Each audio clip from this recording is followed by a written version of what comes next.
Let's see.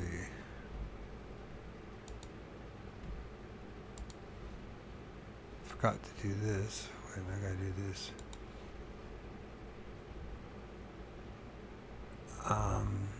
Yeah, we're gonna read this book right here.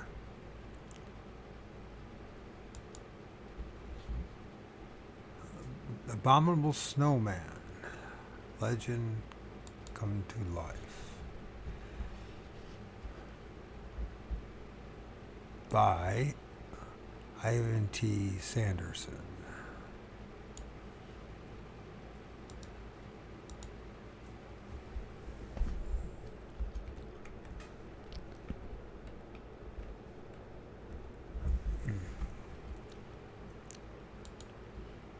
So that people have the right one. And then we'll flip it over there and we'll expand it.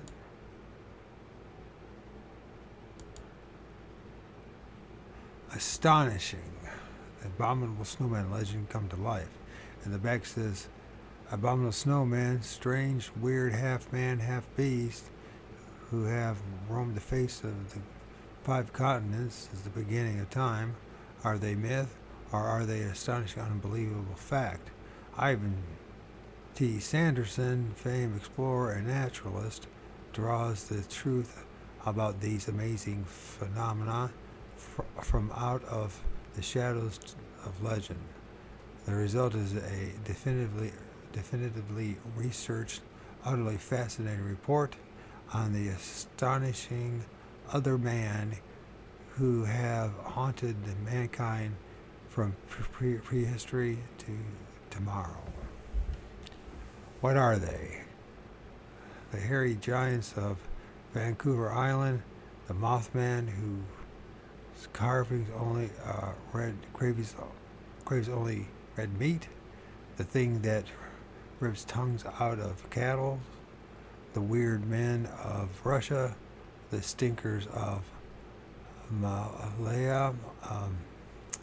There are only a sampling of the published cases of subhuman trolls and what used to be called ape men, documented and discussed in this definitive book by eminent field biologists. The Abominable Snowman ape appearing for the first time in an updated, revised edition is a masterwork on this subject that has challenged the skeptics and kept thousands of readers utterly spellbound. And it says, there it goes. Abominable Snowman legend come to life, an account of reports on the existence of the ultra-primitive hominid of 5 continents. Notice that he puts ultra-primitive.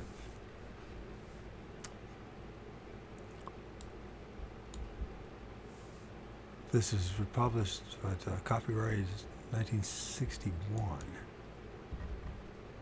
As discovered, you have to go to older stuff to even find the truth. We seem to have a problem these days with consolidating information. I don't know, maybe I'm wrong, but it costs money too. Forward to the reprinted edition. It says here, chapter 1, or part 1. I'll go chapters and say chapters, but the creation of unpleasantness, a history of ABS misers, abominable snowmen misers,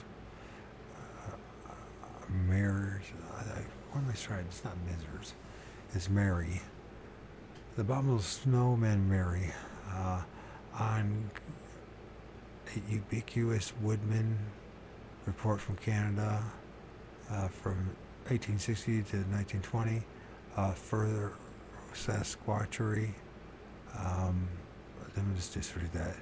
The appearance of Bigfoot, the footprints on the sands of in our own backyard, late North Americans, on the track of Africa, the darkness, the East, and the mysterious, the great mix-up, anyone for Everest, Western approach, Eastern horizon, appendix, importance of feet, bibliography, books for understanding index. Okay.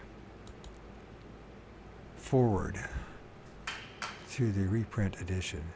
History is currently taking a most peculiar and remarkable turn. In the dimmest and furthest past, man presumably knew practically nothing, but then throughout thousands of millennia, he gradually acquired wisdom and an ever-increasing understanding of his environment. This culminated in the dawn of what we call the scientific age. Then something very curious happened. On one hand, our knowledge of the world we live in starts to advance with ever-increasing momentum, but on the other hand, even more matters that had interested our ancestors were tossed into the sort of intellectual trash can on the grounds that they were preposterous. I'm speaking, of course, of what we now call the Western world. The people indigenous to other continents other than Europe and North America, that is, do not toss out these things. Now we of the West have reached an impasse. Starting in about 1920s, as suspected, there came a great, spontaneous, unheralded, and apparently unprovoked change in public, if not scientific, opinion. People as a whole began to question everything: religion, science, our social organization, and even our history, and at least as taught. Things that had been either forgotten or suppressed forever, a century, if not two, suddenly began to crop up all over the place. At first, however, these were mostly of a factual and pragmatic nature. The revolution of ideas did not come until 40 years later, the year in which this book was written. One of the results of these two changeovers is the turn in history, which I mentioned in the outset. Year by year, since about AD to 1920, more and more allegedly new discoveries are being traced ever further back in historical time. In fact, history of just about everything has, suddenly speaking historically, started to be pushed ever further back in time. Generally, take simple items like the first metalworking and the first village settlement and the first written record, the first art, the first boast, even the first man. 40 years ago, anthropologists gave the impression of being convinced that modern man first saw light around 50,000 years ago. Now the data in our years is heading to 2 million mark. We're just making up stuff too. But, as far as the actual dates, except that it's much older than we want to, a lot of people want to admit, or maybe not, maybe people don't even care. At the end of World War II, Westerners seem to have come to the blissful conclusion that even if we did not have all the details filled in, we knew the overall picture of everything. The Scopes Monkeyville trial was proclaimed a triumph of scientific logic over traditional beliefs. The biblical statement on creation was said to be purely allegorical, scientific truth to be proven. Everybody sort of relapsed into a new intellectual utopia. Both religion and science had been challenged, but both had proved their points. By a sensible compromise made possible by the equally sensible employment of logic, both were perfectly correct. It was merely a matter of semantics. It is nowhere stated in the Bible that God created the world precisely on a Friday in the year 4400 BC. As Bishop Usher has said, science never said that it was created precisely 4.00 billion years BC. Both were merely figures of speech. Unfortunately, both were figments of the imagination. Unpleasant things continued to turn up, and with increasing regularity and insistence. These were items that did not fit into either the old traditional patterns of beliefs or into the new scientific logic. Most of them had been around literally since ever, but they had just died away increasingly since the inception and acceptance of scientific methodology. There were dubbed old wives' tales, and then despite their persistence among laymen, were progressively denigrated until even the less schooled country bumpkin came to laugh at them. The job was almost completed by 1920, but then something happened. People started dredging up these old wives' tales and writings about them. They were colorful, they were historic, and they were just clean fun. But as such popular trash began to blossom, people started saying things like, "Hey, that's not so damn stupid as you think, my grandmother," and so on. And encouraged by this, more and still more people began dredging in the family attics, the historical societies, the old books, and the classics, even into the Bible. And within a decade, there were those who were showing the audacity to state that some of these things were not old wives' tales.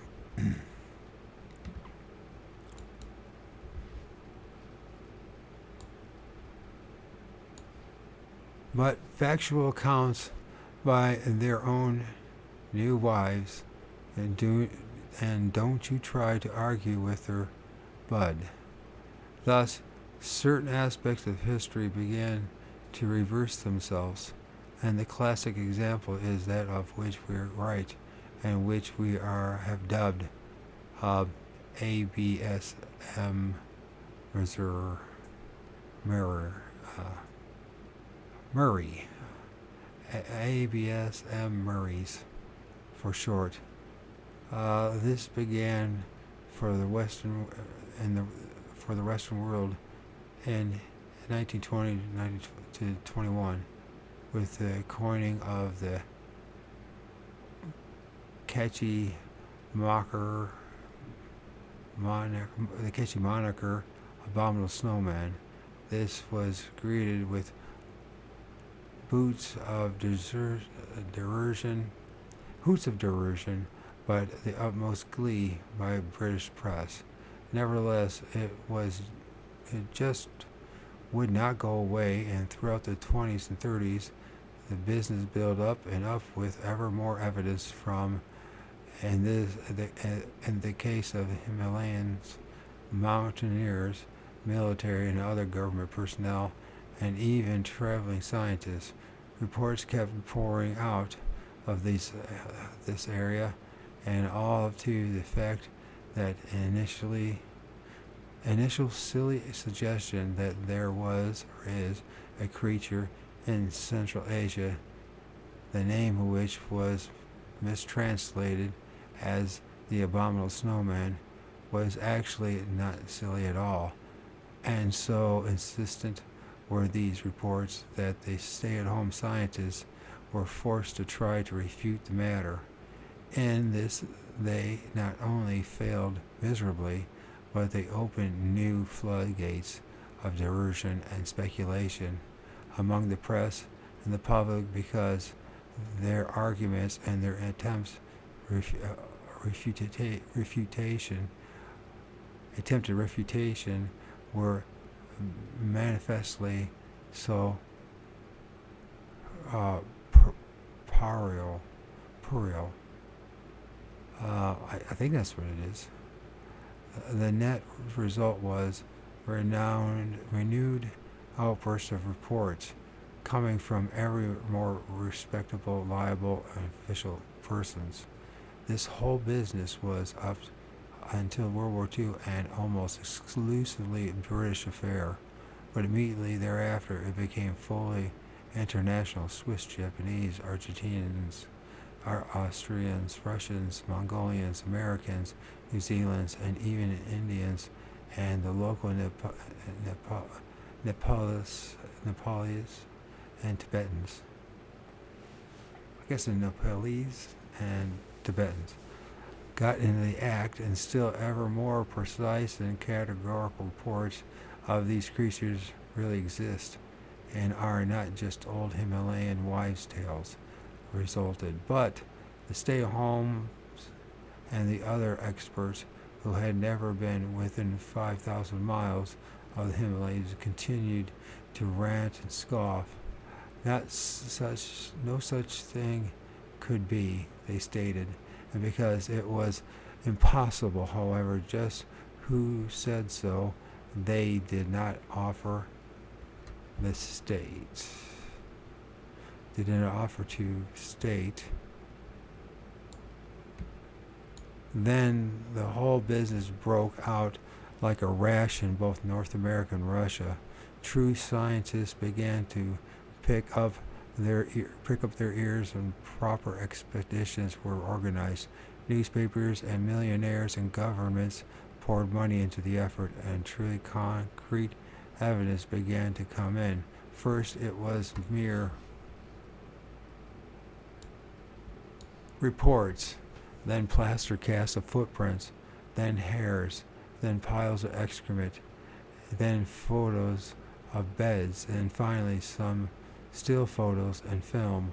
The embattled experts had now to contend not only with the general public, the travelers, the officialdom and the press, and the literature scholars of half the world.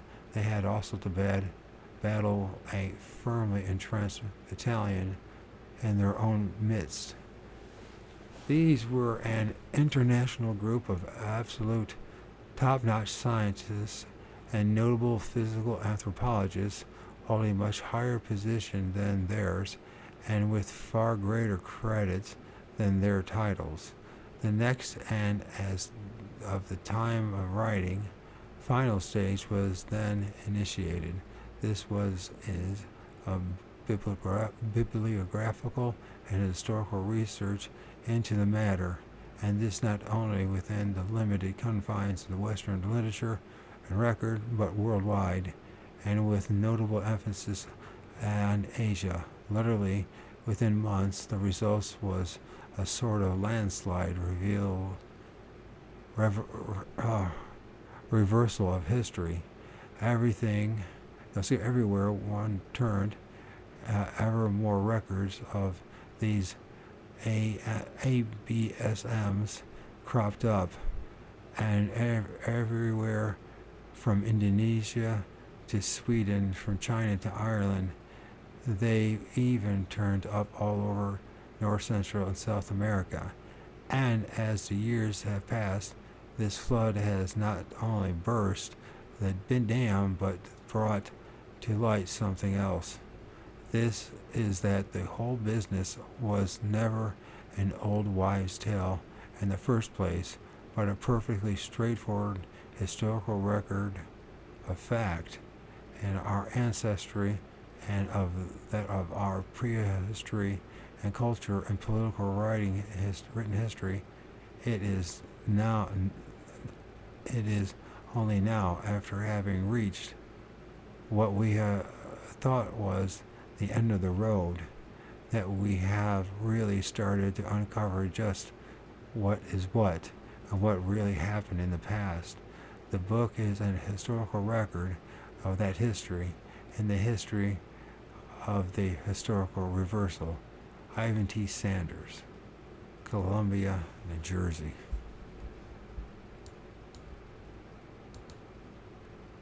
Abominable Snowman.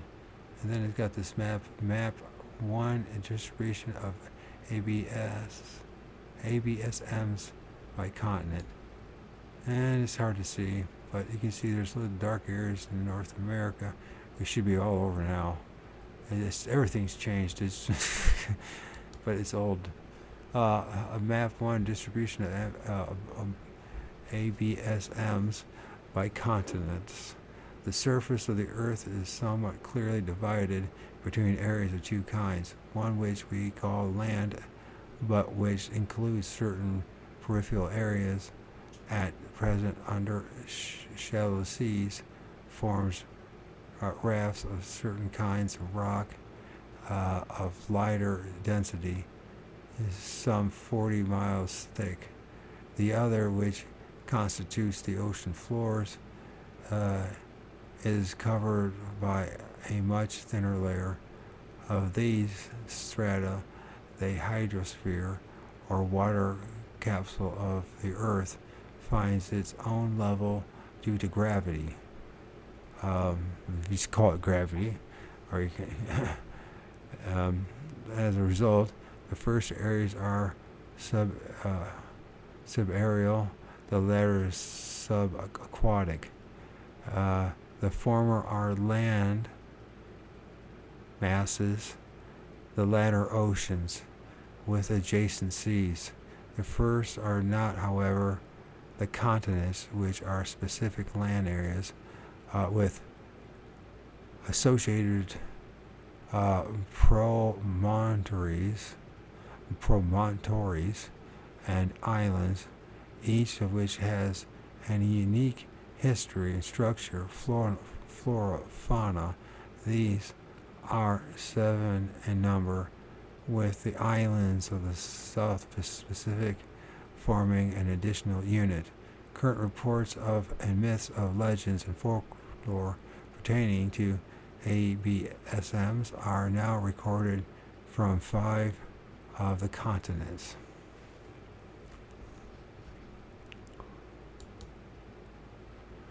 Map 2. Most important feature of the land surface, Earth, to animals and thus to man, is the type of vegetation that clothes it. There are 7 major types. The equatorial,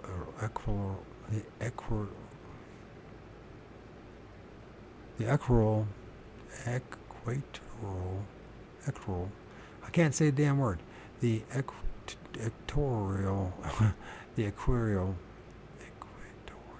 equatorial closed canopy forest. So the equatorial closed canopy forest, the open orchards, the tropical savannas, the scrublands and hot deserts, the steppes, the prairies and park lands of the temperate zones, the closed canopy deciduous and coniferous forests of the high latitude, and the tundra and the barren lands of the polar circles. These girdle the earth in order from equator to poles in successive belts. By all of them waver to north and south and expand and contract continuously in a variety of ways. These variations are due solely to the influence of major ocean currents. Altitude has no effect on these beltings, but on mountains the succession is repeated vertically, irrespective of latitude. ABSMs appear to occur only in mountainous regions and almost exclusively in those which lie in the forest belt. The one exception is eastern Eurasia. And that's not necessarily true, because we're filming them here in the east. So that's changed. Today, the entire land surface of the earth is the map 3 human race. then I'm not gonna. The map's too blurry, so I'm just gonna read this stuff. The surface of the Earth, apart from Antarctica, the Greenland ice cap, and a number of islands, mostly in the polar regions, is officially inhabited by modern man. Actually, he lives on considerably less than a tenth of the total land surface. Modern man is divided into two very distinct groups, the primitives and the non-primitives, and the former consists of the Australoids from Australia, and in part the Melanesians, the Melanesia, the Bushmen of Southwest Africa, the little Negroids, Pygmies of Central Africa, and the Negritoid Pygmies of the Andaman Islands. Excuse me.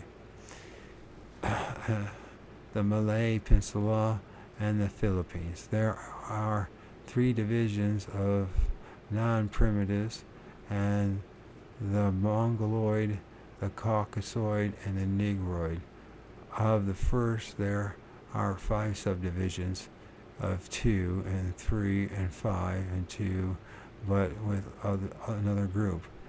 The Hamitic, derived from intermixture with one of the Caucasoid groups, currently the West Caucasoids, and the Sudanese Negroids have greatly extended their range, notably to the Americas. Note on the map due to scale. And then it's I mean, I don't know if I want to blow it up. It's that good. It's that good of a map anyways. Let's see. So it's talking about temporal, lowlands, uplands,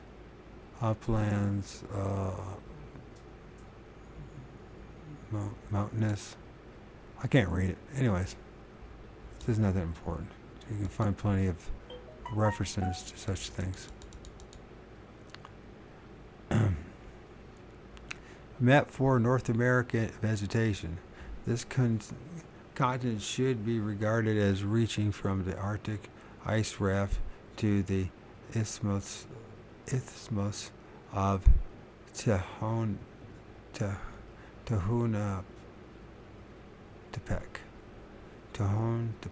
I guess. Tehuantepec. It is divided into 3 parts. First, into the western and eastern, and by a great barrier, the dividing line running roughly down the 110th meridian. Secondly, the eastern half is subdivided latitudinally about the 45th parallel.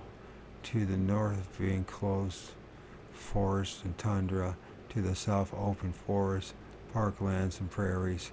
The Midwest, Southwest, and Mexico are arid and covered with shrub and desert. The rest of the mountainous and forest almost exclusively with conifers. And the Mexican Sierras, there are some tropical forests.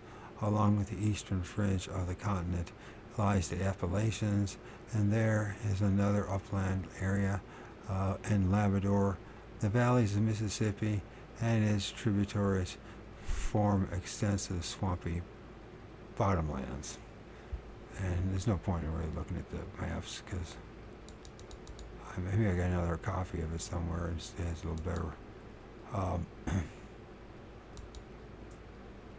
Map 5.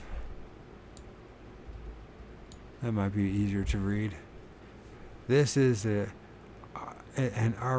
arbitrarily chosen area designed to bring out a number of different physical features. It represents an area of some 1,900,000 square miles, of which some 1,650,000 are land. This is cut diagonally by the Great Barrier, here represented by the Rockies, that extends from the Arctic coast to Veracruz on the Gulf Coast. To the east of this are lowlands covered in the northern by a great boreal coniferous forest, and to the south by the prairies. In the south lies the Great Basin, actually an upland desert platitude covered with, they say platitude, I may say plateau, covered with parallel ranges of modest mountains between the Sierra Nevada and the southern coastal ranges. There is the flat gutter known as the Sacramento Valley. The rest is subdivided into a series of mountain blocks as shown. Each is quite distinct from in form, composition, flora, and fauna. It is around the peripheries of these that ABSMs have been reported. The coast from the Olympic north is mostly precipitous without any coastal plain at all.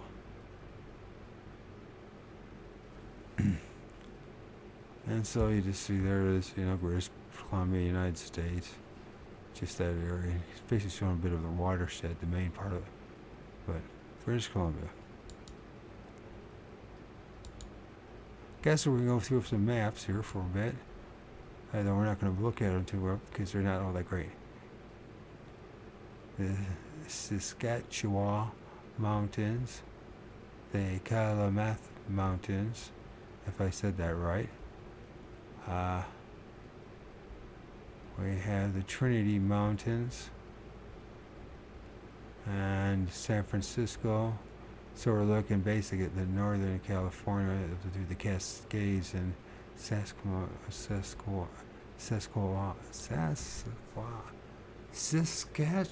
Mountains, and then the Grants Face and all that. The Northern California is what it is. So by the way, I lived around there. I lived about where Chico is. Chico in there? Thanks to my big brother.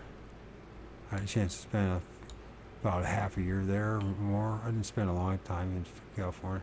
I definitely didn't fit in, and I wasn't prepared. That's when I discovered how little I knew. I was not prepared for life after high school.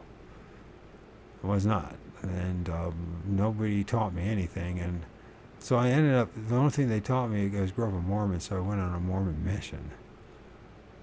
And I'm glad I did it because I ended up going to London, England, and I was in the was the North London mission, whatever it is. And so I met some interesting people, got a chance to have a taste of different people from different parts of the world, because the boroughs in London are segregated by basically racially segregated. Whether it's intentionally or not, they turn out that way. And so Tottenham is mostly Africans, and East Ham is mostly, Pakistanians and Indians, and then the Golden Gate is much of Hasidic Jews, and then on it goes. So it was neat. There's a bunch of people from the Caribbean, and I'm glad I did it. I wish I would have done more when I did it, but when you're broken and you're poor, you kind of stay stationary, don't you? You don't have much of a choice. So then what do? I mean, you develop your mind, but once you become into a little bright, I know a few things. The slave jobs just aren't all that appealing, are they? So you'd rather be just sitting around with nothing and reading books. That's for me, at least. Instead of working in the slave jobs, wasting your life away doing that. The unfortunate thing in my situation is being broken and broke poor. Because I would be doing what a lot of these other guys are doing, having my adventures. That was in my nature too, to explore. I wanted to explore, but it cost money, resources, and You can only live on credit and grants or loans for so long before you had the collectors start showing up, and by that time you start paying this stuff off, and then something happens like what happened to me. I had a halfway decent job on the railroad, working for Norfolk Southern, and I ended up getting MS. So by the time I finally had some kind of hope, it all fell apart before my eyes again. So sometimes I wonder if I'm just supposed to be doing something like this. Just maybe it's a very part of my development where I'm supposed to just stay still. I don't know what else to do. I think a lot of people in my circumstance. So what do we do? So what I'm going to do is read books for a while, write my book for a while, learn how to play the guitar for a while, and do it in chunks because I'm not very good at multitasking throughout the day, and learn some shit. And while I'm at it, I'll share it with you if you're interested. And if you're not interested, I don't blame you because I'm not very good as a reader. So, or a communicator. This represents an area of some 200,000 square miles. This is British Columbia. 90% of this is uninhabited, despite the enormous conglomeration of the city of Vancouver, the old capital of Victoria on Vancouver Island, and the somewhat extensive cultivated areas on that island and about the lower reaches of the Fraser River from Agassiz west. Sorry if I didn't pronounce it right. Agassiz west. The coastal plains of Puget Sound at only 2%. The whole of it, apart from Vancouver Island, the Fraser Delta, and the Puget Sound area, is mighty mountains, and great parts are not truly explored. Though there are now excellent large-scale maps resultant from aerial surveys, the Olympic Mountains and the coastal fringe northwards are Vancouver Island, and the north of the lower Fraser River are clothed in an immensely tall, severely layered rainforest, several layered rainforests with conifers predominantly. The largest trees in the world are found here and choked with mosses, ferns, and broadleaf undergrowth. And the other areas are heavily forested, but for their peaks. So heavily forested for the peaks and mountains. Northern California, which you just saw. I wonder why they had the maps flipped over. It's kind of... okay. And the area of this map represents approximately 45,000 square miles, all but a small portion at an extreme south area of San Francisco and the silver of the upper Sacramento Valley are mountains, and these are not excessively high, but are very steep and closely packed, with deep, narrow gorges between. However, the various blocks that contained within this area are not all homogeneous. The mighty Cascades are volcanic and much larger than the coastal ranges. The Klamaths are the oldest from a faunistic point of view. The Trinities are newer and somewhat different phytogeographic constitutions.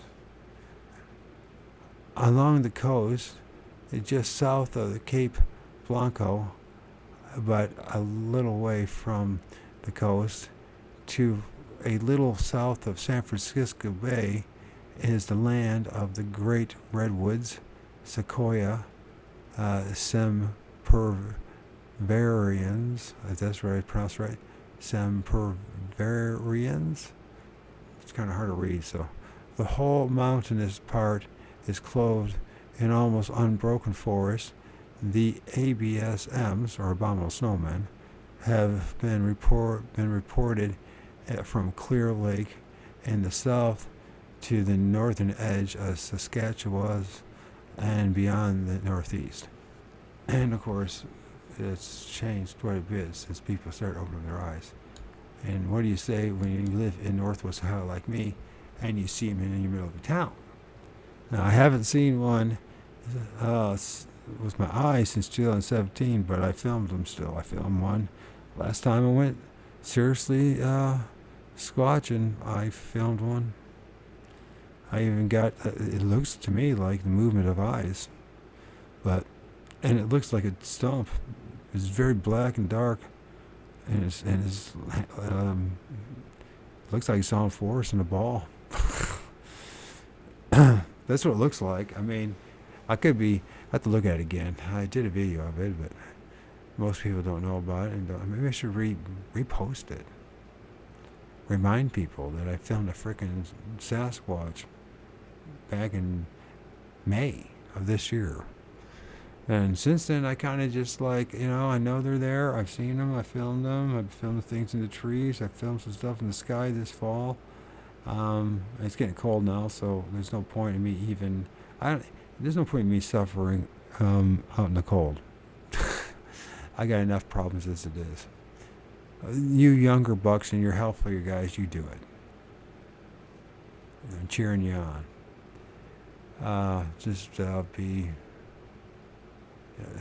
Unless your intent is evil or negative, then I'm not cheering you on. Okay. Guatemala. The position of the Republic of Guatemala, an overall area of the map shown by square and box, which in turn encompasses what is properly called the Central America. Guatemala is divided into very distinct parts. The northern, called the Petén, I guess it's P-E-T-E-N,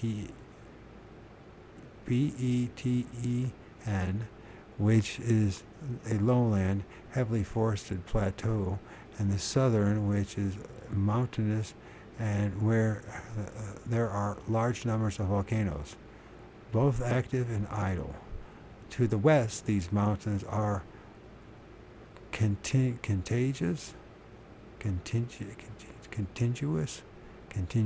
maybe that's what it means to say continuous, with the eastern rim of the Chiapas in Mexico. The southern coastal plain is arid, and the northeast corner of the country, which reaches the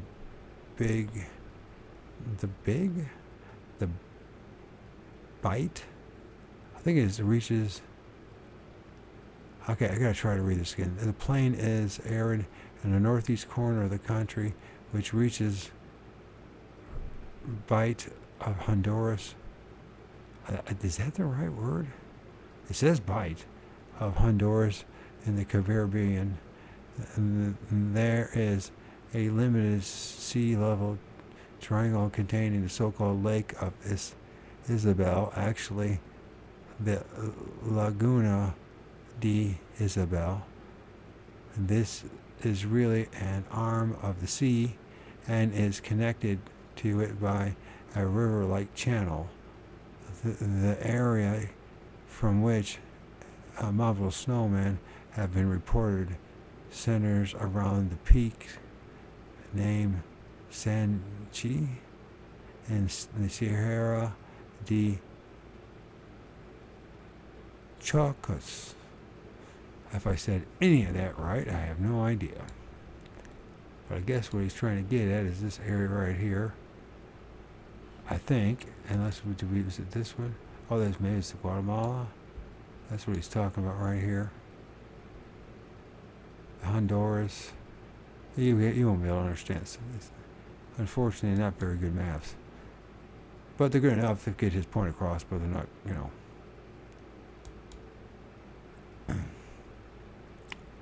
This continent is now South America. The most notable of it lacks the associated islands It is today composed of three subcontinents, continents joined by extensive lowlands. The former are first the Andes chains of mountains, and they contain alto, alto, altiplanos, the ancient Guianan mastiff, and the eastern uplands. The last is divided into two parts: the mountains around the Mato Grosso swamps, and the vast area of Caatingas. That can't be right. Is that what it says? Caatingas. Between these three major upland blocks, there are three enormous drainage basins: those of Orinoco, Amazon, and La Plata. All of these are multiple river systems with innumerable tributaries that meander through extensive forest lowlands surrounding the upland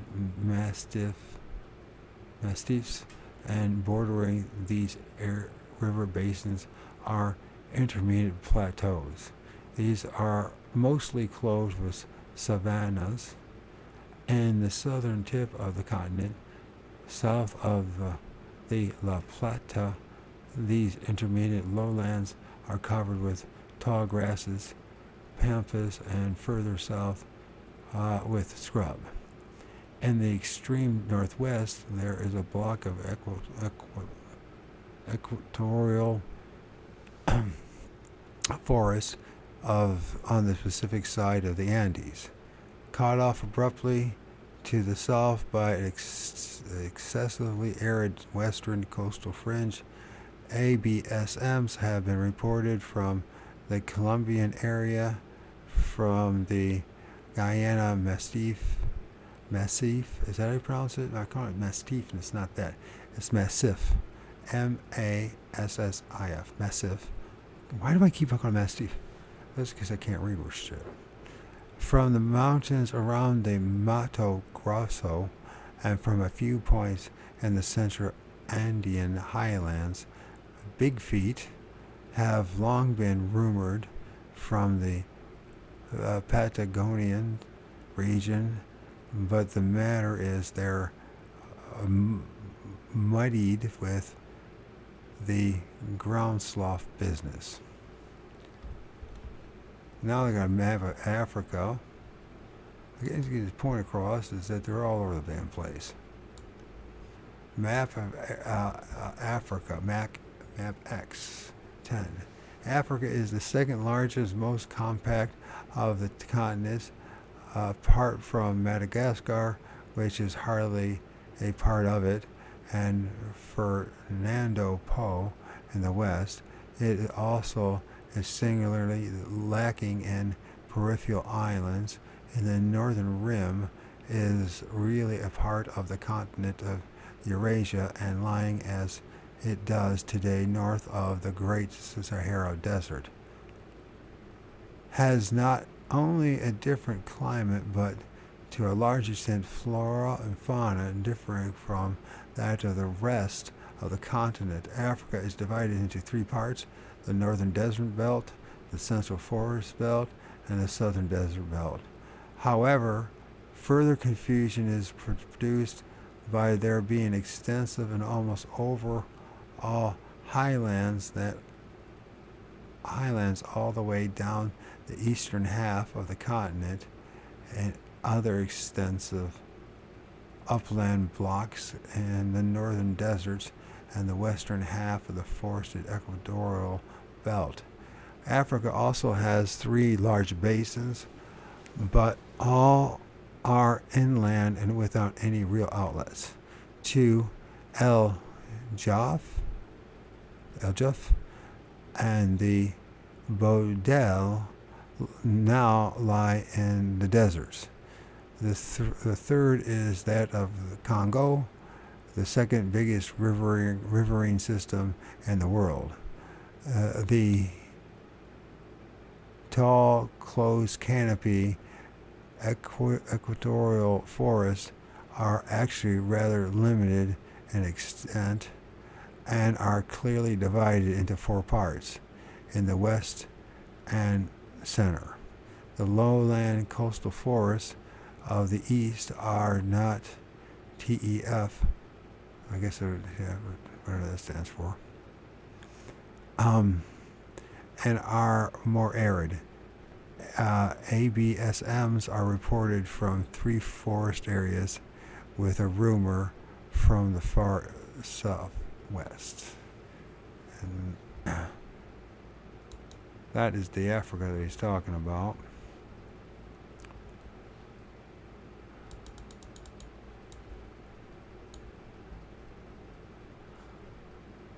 So we got the Kalahari, the Hagar, Eurasia, Ethiopia, Guinea, Massive. Anyways, this is not.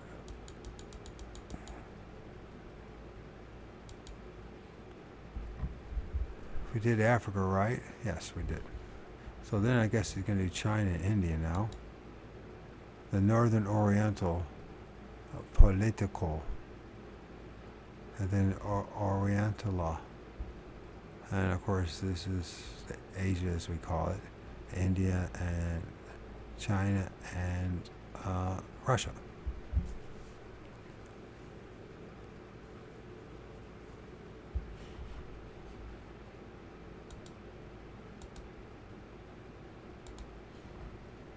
Map 11 is Northern Orientala Political. The Orientala is today, formed of a political point of view, a appalling hodgepodge. This continent lies to the south of the southeastern end of Eurasia, all of which is Chinese. Most countries have for centuries recognized Tibet as being part of the hegemony. To the west, it is bordered by Iran and Afghanistan, and a thin eastern extension of the latter separates it from the Russia, or USSR, which no longer is the USSR. It's Russia. The greater part of it is covered by India and 2 pieces of Pakistan. The eastern half is about equally divided between southern China proper and 8 other sovereign states: Burma, Thailand, Laos,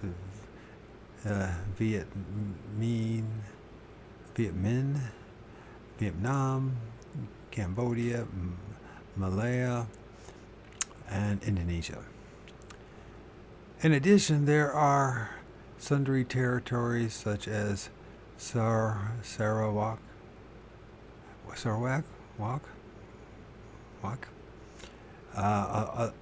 of other status, and some small colonial possessions. Right in the middle are the independent kingdoms of Nepal, which I don't think it is anymore, and the territory, as far as, is it still independent? I don't know. And the Terra Sikkim, and the intermediate anatomy of Bhutan. The islands Ceylon is an independent country, and there is also a sundry tiny enclave, such as the Portuguese colony of Goa.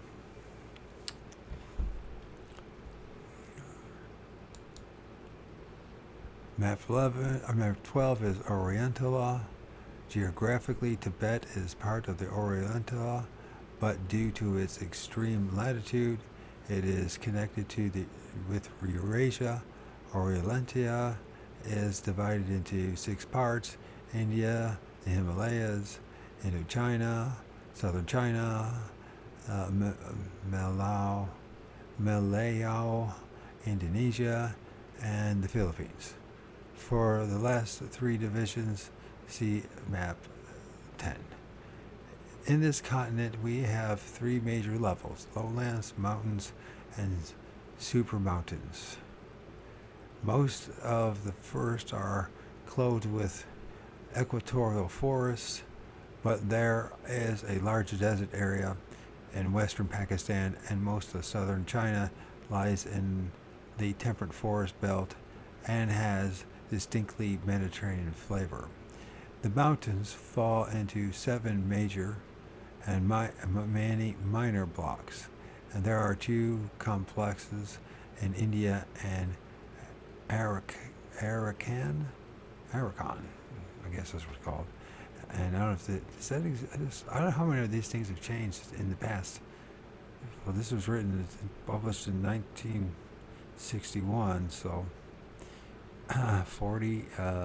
62 years. Huh.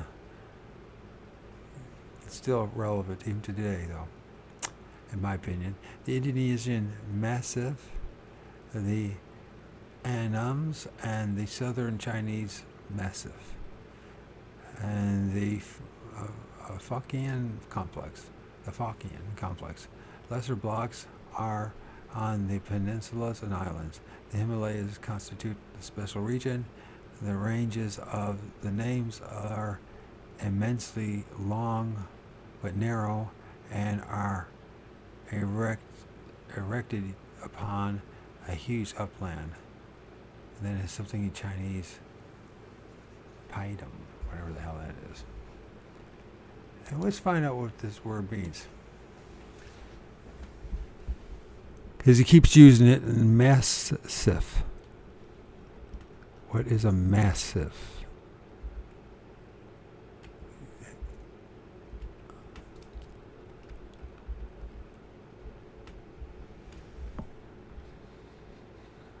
And then we're going to find if we can pronounce it right.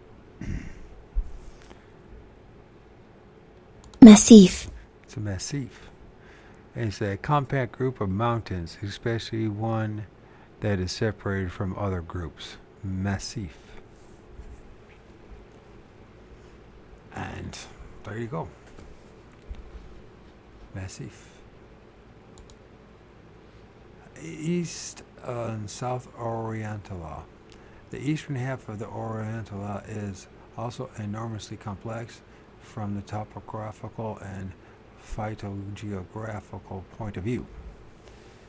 Its central core is a huge Indo-Chinese peninsula, a vast mass of mountain ranges running from north to south, and that lies between the Indian and the Chinese lowlands. This abuts southward onto the vast lowlands which constitute Thailand. From this depends on the Malay Peninsula. Around it lies a diadem of islands. Let's find out what that diadem means. I've read it before, and I think I know what it means, but I'm not sure.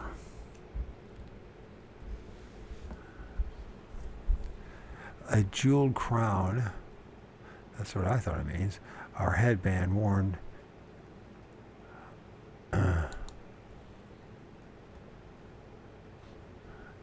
Diadem. I think is it in the Bible? A jeweled crown or headband worn as a symbol of sovereignty. So it must be a figurative speech here, kind of like a bunch of jewels or dotted islands, like on a crown. So a diadem of islands is starting with the Andamans and the Nicobars and the Bay of Bengal on the west, encompassing the greater Indonesian lands or islands of Sumatra, Java, and Borneo on the south, and continuing on via Palawan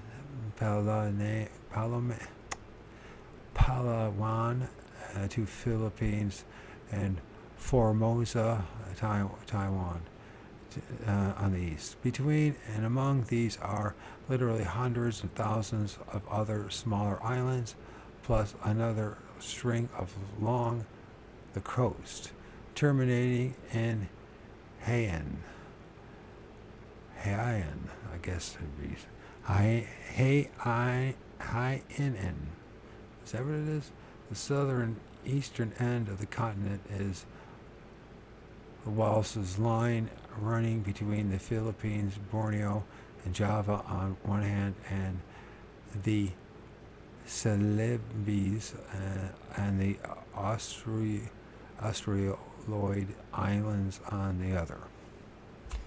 Blah, blah, blah, blah, blah. I guess we're getting a Malaya and Sumatra. This is small area is one of the most peculiar in the world. There are living a large number of animals not found anywhere else, while the other relatives of these are found far away. Most odd and still least known of all are the Barisan Mountains of the southern Sumatra, in and around the which ABSMs, particularly in the form of the pygmy Sedapa, have been for centuries alleged to exist. These and other unknown primates are reported from the East Sumatran lowland forests and the swamp belts, and from the inner mountain block of Malaya Peninsula. The Metawai Islands have a unique apes and monkeys.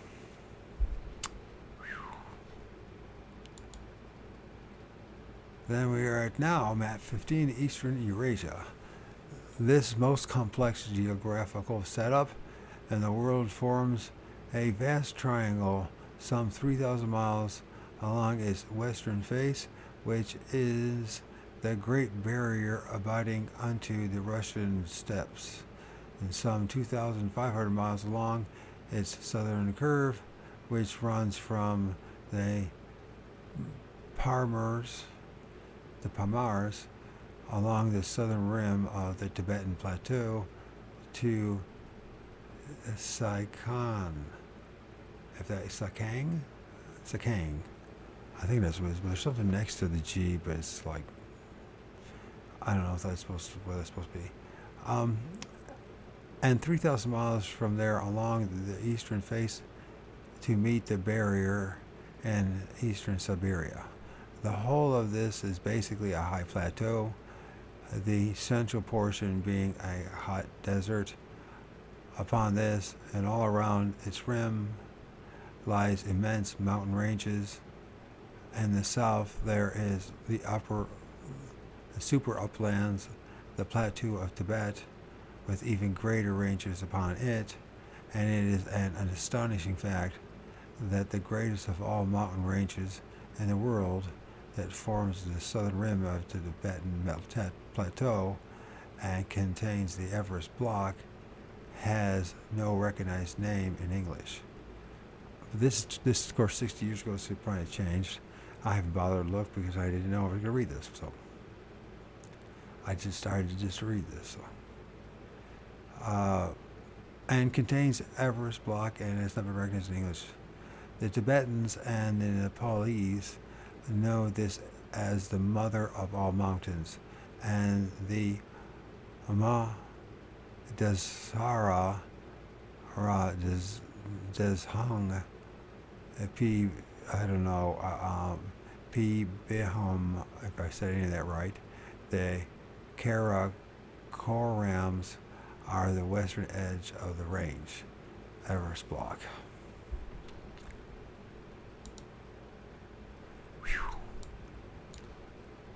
A certain unpleasantness, a brief history of the ABSM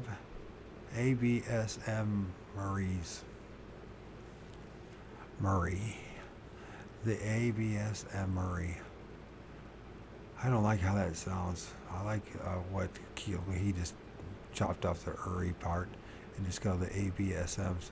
And it's actually easier to just say abominable snowman, so so maybe just call it that. In the 1887, a major in the medical corps of the British Indian Army, Lawrence Austin Waddell, LLD, CB, CIE, FLS, FAI, i.e. Doctor of Laws, Commander of the Bath, the Commander of the Indian Empire, Fellow of Linnean Society, Fellow of the Anthropological Institute, was meandering about in the eastern Himalayas doing what that rather remarkable breed of men were wont to do, that is, a bit of shooting, some subdued exploring, and a certain amount of pollicking.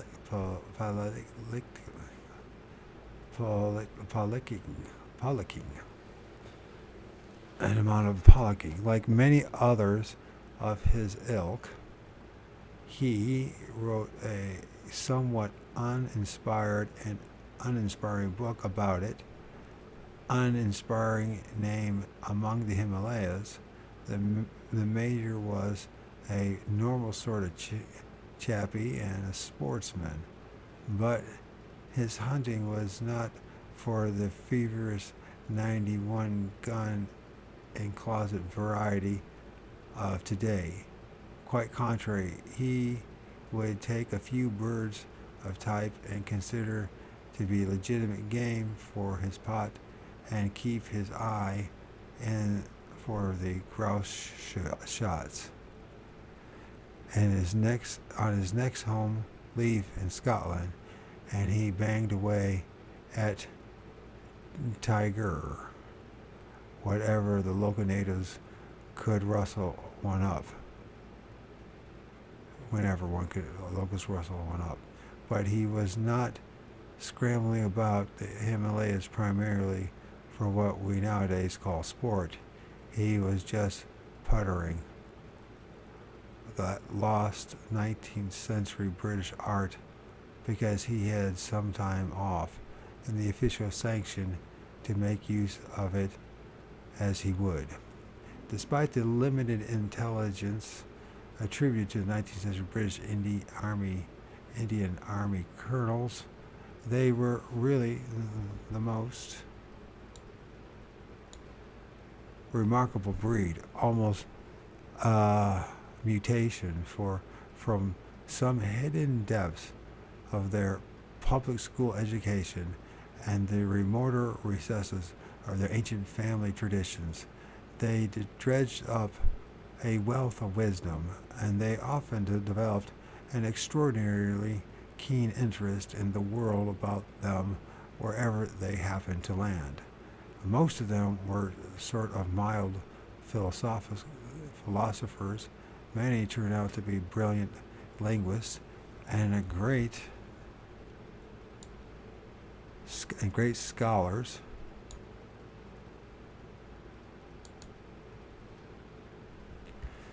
And they were often both leaders of men and students of animal life. They have been grossly maligned by almost everybody, laughed at super blimps, and neglected as historians. But if you will just read their munderings carefully, you will garner therefrom a trove of both literary and factual gems. Take this Major Waldell, for instance, while pounding over one of the unpleasanter bits of Sikkim.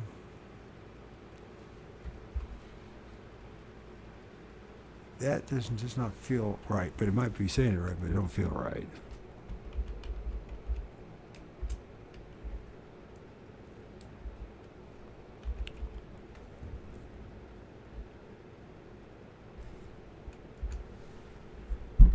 I guess I should cook something, but I don't feel like it. Sikkim is believed to be a combination of limbo words su, nu, and kiam, palace or house. Sikkim is a state in northeast India.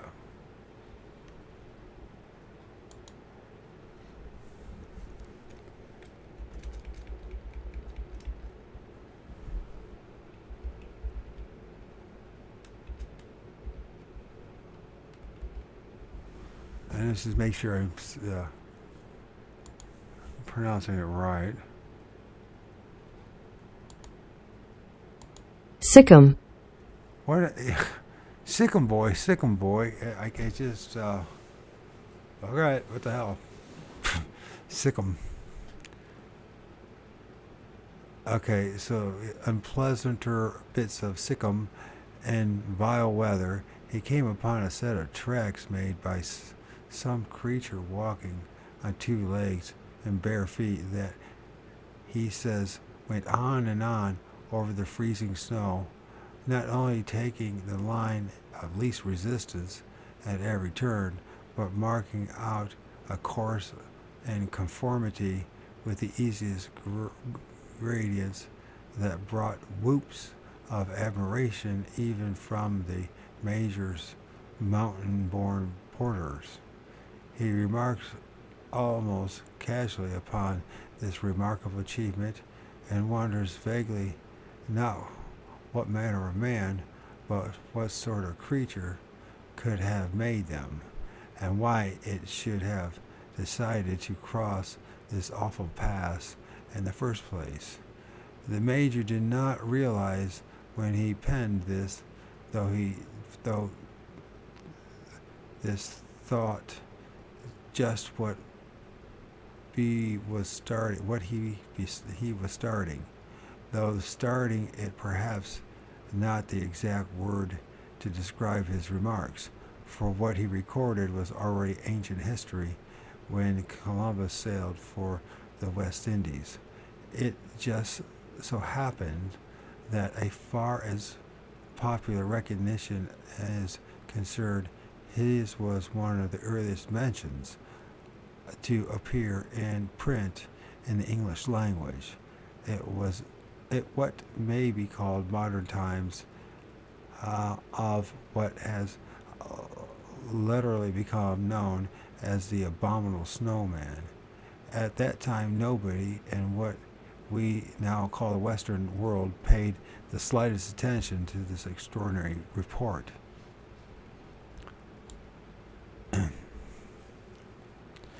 At least as far as we know, it just went into the record as a statement, for one could hardly in the day and age call any pronouncement on the part of anybody with such notable honors a liar or even a traveler tale.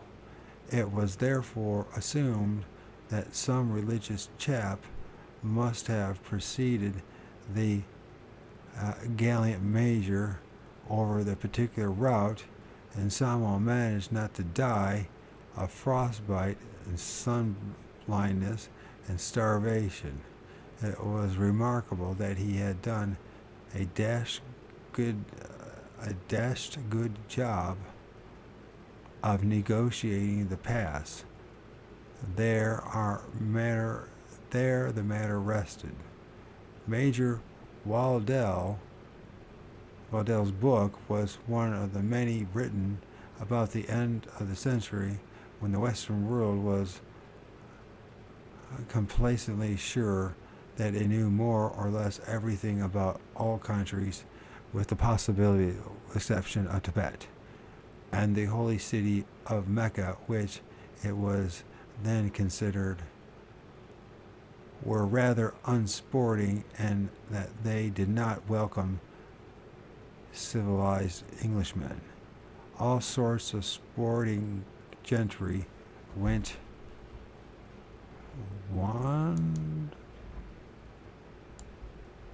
wandering about the fringes of the empire with rod and gun and later word about their experiences. their effusions were read by both the previous and the upcoming generations of colonial pioneers, but by few others. What they said was not taken too seriously by the general non-empire building public. However, many of these gentry also submitted official reports on certain less publicized aspects of their activities to their superiors, and these were taken very seriously. Unfortunately, the great body of such reports are not published, and many of them are either lost in some archive or truly lost forever. There are others that are still top secret and unavailable, and so that their very existence is often conjectural.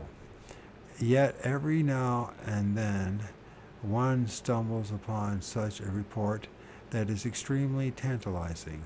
Tracking down the original is a frightful chore and one of the most time-consuming and frustrating experiences. One is balked with every turn, but not, I would stress, by any deliberate or organized defense on the part of the authorities.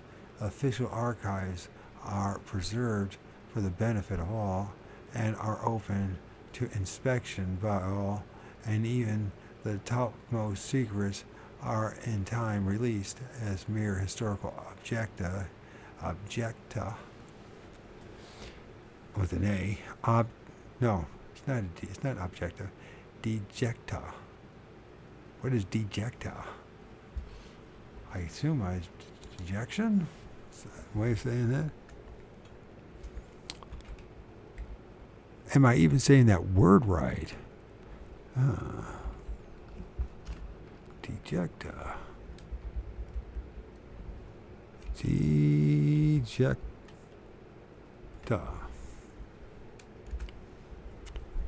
Dejecta. Is it even a word? Did he make it up? It's a word. Dejecta. Dejecta. Dejecta. I don't even know if that's right. So, now the next thing is, what does it mean? Right? Instead of assuming that we know what it means, I think we know what it means. But do I know what it means? I don't know what it means. We know deject, a waste discharged from the body, an excrement. Dejecta. So it's just basically the same thing. It means the same thing. To eliminate, right? And to excrete, to a mere historical crap. It's basically the fancy way of saying historical crap. Okay. So if you hear dejecta, just think of crap. Okay. Okay. The trouble is simply that the original reporters, and more so those reported to, did not lay any store by or place any specific value on esoterica or anything other than the primary matter at hand, which was often of a diplomatic and political nature, so that the items that interest most were never indexed and cataloged. You just have to plow through mountains of material quite extraneously to you particular quarry and hope to stumble upon casual asides that are pertinent to it. But one does occasionally so stumble. Well, I didn't think this book was going to be so intellectual, but I'm so glad it is. Now I should state, without further ado, and quite frankly, I am prejudiced in favor of the official as opposed to any other form of report, and for the following reasons. In this country, we do not, let's face it, have much respect for the law or its potential until we have recourse to it and it requires our submission. Until we have been on the witness stand, almost all of us believe that perjury, which is simply a legal term for lying, and the law's presence. So it should be the easiest thing in the world. But even those of us who say that laws are made only to be broken soon find that it is not. Few think twice about telling a fish story in the corner bar, but there are very few even congenital ideas who won't think before telling, congenital idiots who won't think before telling in the court of law. When therefore someone voluntarily makes an official statement, when there is no profit motive involved, I have always felt it reasonable to assume that it is quite likely true. The British happen to have a particular respect for their law, and the British officialdom, despite what has been said about its colonial policies, has always been remarkably altruistic. British consuls and other officials just did not report a lot of rubbish to their service headquarters. Even paper was scarce, and minor British outposts, and the field officers did not clutter up essential reports with bizarre trivia unless they considered them to be of real import. We approach, therefore, the following official report with a certain quota of awe. It appears that in 1902, British Indian officialdom was concerned with the stringing of the first telegraph line from Lhasa, the capital of Tibet. Lhasa? Well, we can always find out for once instead of assuming that we know it, because it's a different language.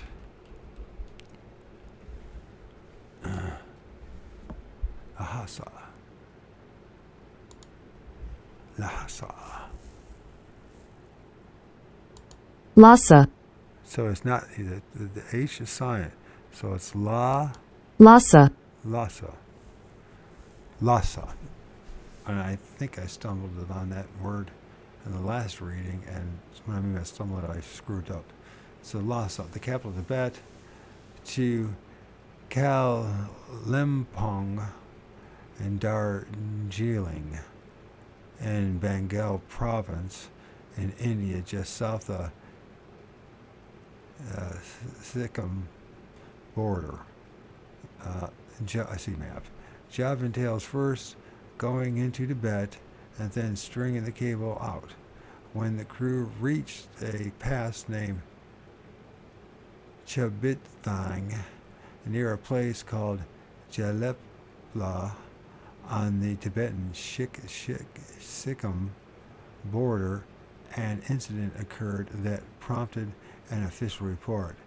A dozen workers failed to return to camp one evening, and the military posse was sent next day to search for them at the scene of their operation.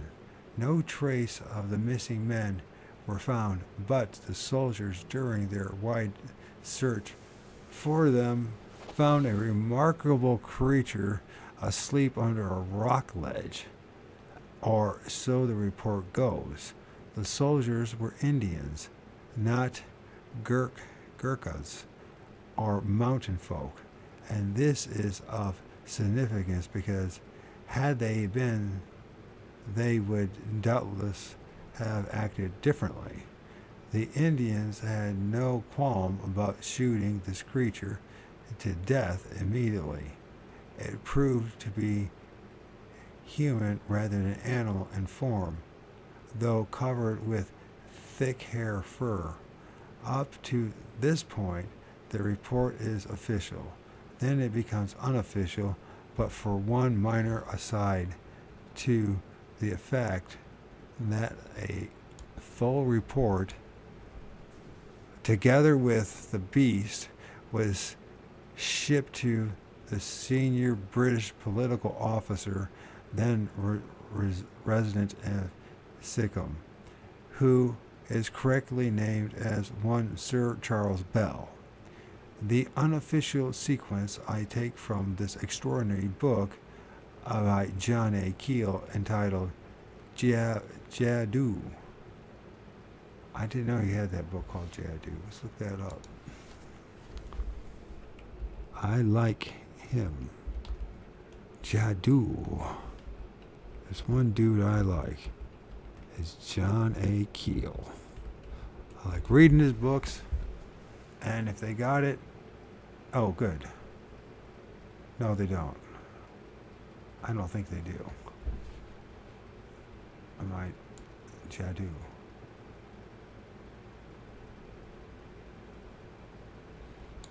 Jadoo.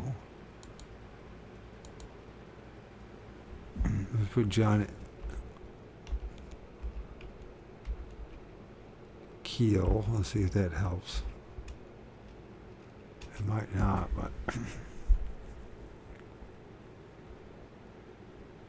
get it on Amazon. Jadoo.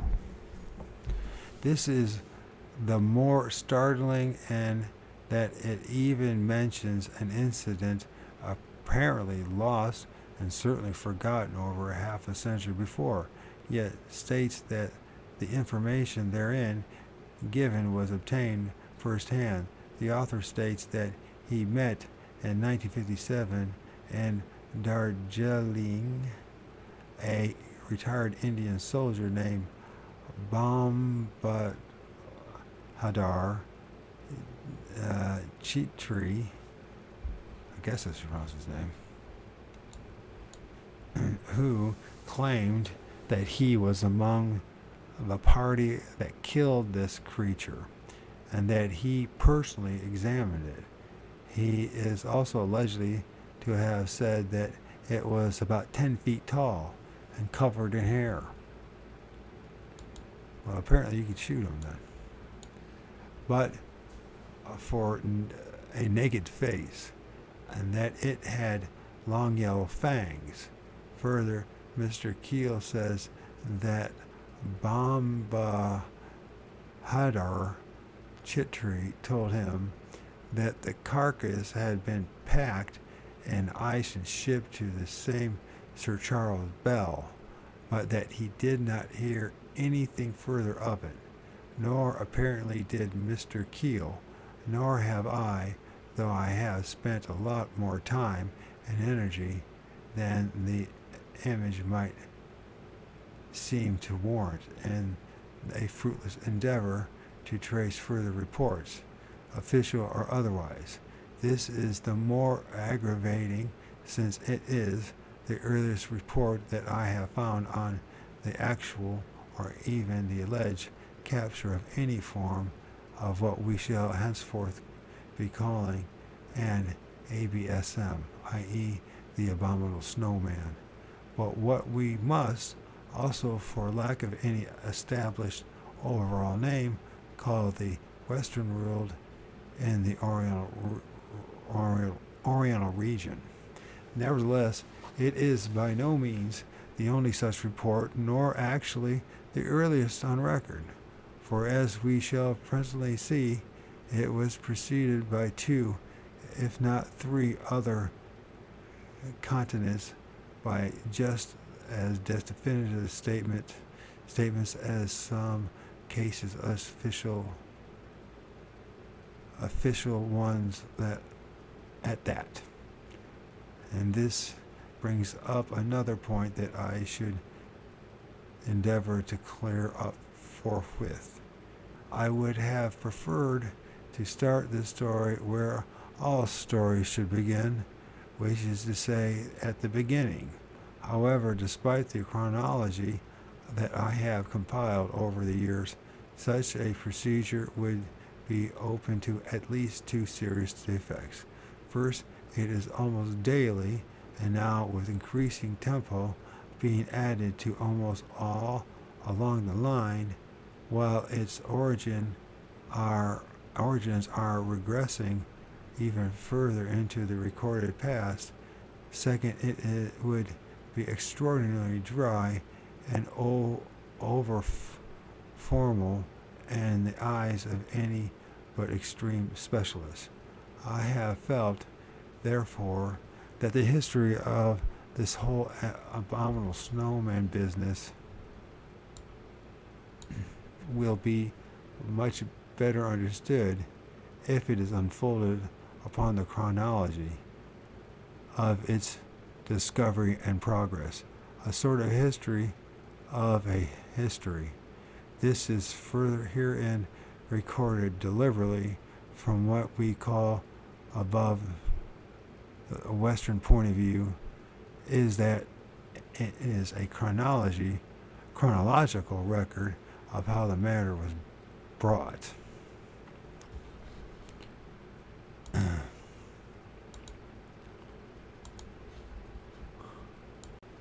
Okay, the term ABSM is coined from the best known name for one kind of those creatures of which we speak, namely abominable snowmen. As is explained later, this term is incorrect, inappropriate, and misleading, even in the case in which it first applied. Well, it cannot possibly be applied to at least 90% of all of the apparently most varied and quite different creatures involved, and now reported from 5 continents. The term Western world is the case as the culture rather than a regional sense, but by the Oriental region it is to be understood a very precise geographical unit. To the attention of the Western world, it would soon be seen that a greater part of the discovery may have come to light in reverse. For instance, it has only been within most recent years that the earliest accounts have come to light, and further research workers probe into the whole matter, the further back the origin of the whole ABSM affair recedes. While the wider does their distribution become, both in fact and in report, thus in treating of the history of this matter, we must bear in mind that what appear to us to be discoveries are more nearly revelations, because the majority of the world, which is, of course, non-Western, has to some degree or another known about the business for centuries, while we have remained completely oblivious to it. For this reason, I divide our chronology into 5 stages and call these as follows: the ancient period prior to the 15th century expansion of Europe; 2, the Dark Ages from 1500 to 1888; 3, the explorers from 1888 to 1922; 4, the mountaineers from 1920 to 1950; 5, that of the researchers from 1950 to 1960. All this, however, applies primarily and most essentially to the Himalayan area of the Oriental region, wherein this business was primarily unfolded for us.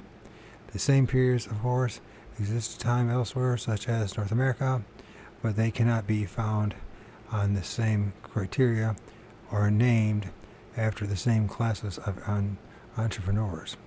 Behind the chronology and everywhere lies an immense period of what I call native knowledge.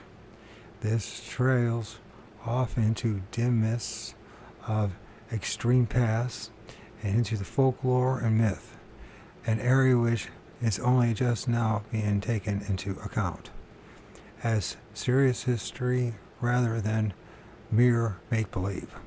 Thus, in other parts of the world, our story has often jumped straight out of the native period into that of the scientific study. While the ABSMs were not only reported but also reported upon, and even officially, in our other parts of the world, worldwide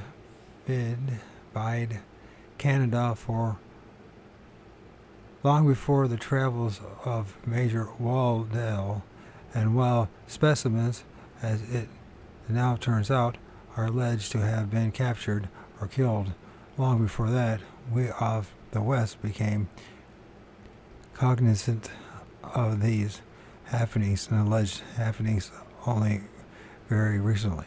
Also, it now transpires detailed and more properly critical information on the subject was even being published in Eastern Eurasia centuries ago. For the instance, in Tibet, China, Mongolia, and Manchuria, and some reflection of this had filtered through to Europe as early as the Renaissance period, time, as exemplified in certain curious statements in the works of Marco Polo. Millions of people were then talking about this as a matter of course, but the whole thing being completely foreign to Europe conditions, or even thought at the time, made it no impression upon what we now call the Western world until our fourth period, namely that of the mountaineers. Just how foreign it was prior to that period is clearly demonstrated by the reception or lack of it given to report published in Scientific Journal Proceeding of the Zoological Society, London, in the year 1915, and the brief comments upon it made at the time. The report was read before the Society by a very well-known botanist and scientific explorer named Henry J. Elwes,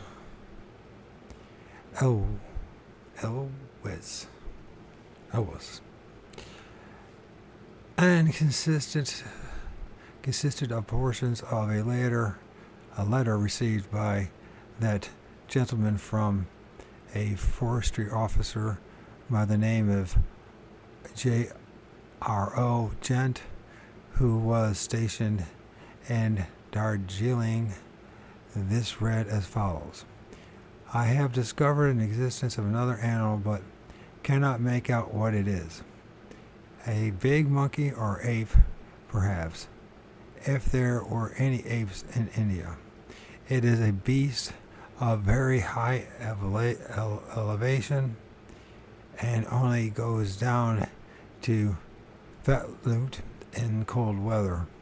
It is covered with longish hair, face as hairy, also hairy, and ordinary yellowish brown color of the Bengal monkey. Stands about 4 feet high and goes about on the ground chiefly, though I think it can also climb. The peculiar feature is that its tracks are about 18 inches or 2 feet long, and the 2 toe prints in the opposite direction to that which the animal is moving. The breadth of the tracks is about 6 inches. It I take it he walks on his knees and shins instead of on the soles of his foot. He is known as the jungly admi or Sogpaw. One was wearing a lot of a lot of coolies working in the forest below Fat Lot in December. So one was wearing a lot of coolies working in the forest below Fat Lot in December. They were very frightened and would not go into work. I set off as soon as I could to try to bag the beast, but before I arrived, the forester had been letting off a gun and frightened it away. So I saw nothing. An old chokitar of Falud told me he has frequently seen them in the snow there, confirmed the description of the tracks. It is a thing that practically no Englishman has ever heard of, but all the natives of the high villages know about it. All I can say is that it is not a Nepal langur, but I have impressed upon the people up there that I want information the next time one is about. This is also the name of a known tribal group of people in the remote valley of the Himalayas. This report, which would today probably cause quite a stir in certain circles, though for various and quite opposed reasons, seems hardly even to have been commented upon. It would probably have been dismissed altogether and most likely not published in the proceedings had it not been read by such a person as elves. Like there's elves. Elwes. If that's pronounced right. It's with a W instead of V. As it was, the general impression left was that perhaps a new species of monkey had been found or some local folklore embellished, but unexpectedly, Henry Elwes then saw fit to make a statement of his own to the effect that in 1906 he had himself seen the same or similar creature in another part of the Himalayas. Most aggravatingly, he either did not give further details or they were not recorded at the time. And after he died, his notes were lost while no mention of the incident was to be found in any of his published writings. Zoologists were apparently quite impressed at the time because of the standing of elves, but the matter never got further than the close confines of professional zoology.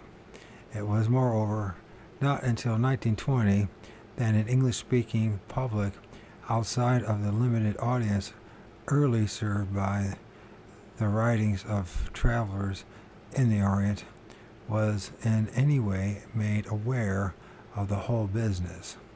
And as it is so often the case, it was even then more by accident than by design. This part of our story is most intriguing as well as being a sort of turning point in Western thinking, and not only upon this, but upon many other matters. But before telling you the details of this little comedy, I just want to diverge a moment and impress upon you once again the fact that what then took place, while a revelation, was more peculiarly so to the Anglo-Saxon world. A decade before, in 1907, a certain young zoologist named Valdemar A. Kauslov started to extend a survey of a similar matter throughout the Central Eurasia, and submitted a long report on it to the Imperial Academy of Sciences in Russia. Netherlands authorities had been pestered with annoying to officialdom's reports of a like nature emanating from Sumatra. The French had undergone the same in Indochina, and the Brazilians in their country, while even the British Columbia, both the courts and the Crown itself had long been bothered by citizens seeking to make depositions on closely related matters. Thus, in retrospect, the happenings in 1920 lose a great deal of their import, if not of their impact. In that year, an incident occurred that was impressive enough, but which might have been either wholly or temporarily buried had it not been for a concentration of almost piffling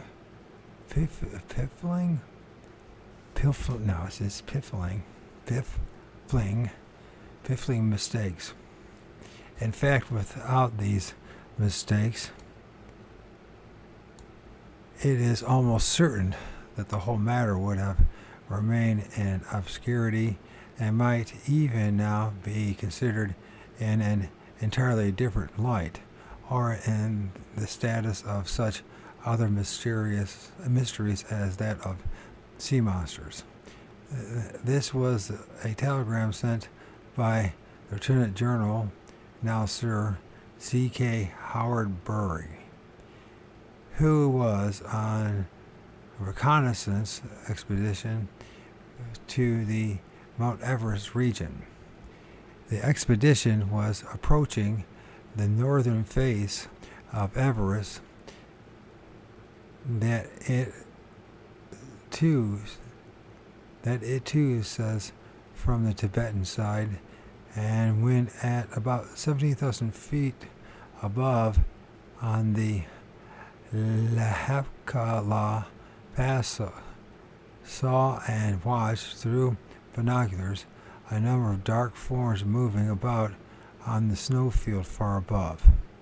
It took them some time and considerable effort to reach the snowfield where these creatures had been, but when they did so, they found large numbers of huge footprints, which Colonel Howard Bury later stated were about 3 times those of normal humans, but which he nonetheless also said he thought had been made by a very large stray or gray wolf.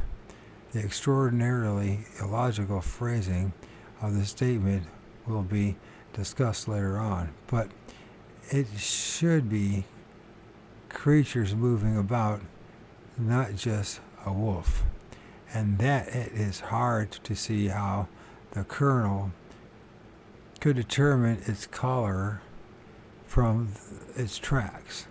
Furthermore, wolves cannot walk on 2 feet only, and as in any case, there are no wolves there. However, despite these expressions, and the Sherpa porter with the expedition disagreed with them most firmly and stated that the tracks were made by a creature of man form, to which they gave the name Mito Kang Mai. Mito Kang Mai. Colonel Harold Burry appears to have been intrigued by this scrap of what he seems to have regarded as local folklore, but like all who have had contact with them, he had such respect for the Sherpas that he included the incident in a report that he sent to Kathmandu, capital Nepal.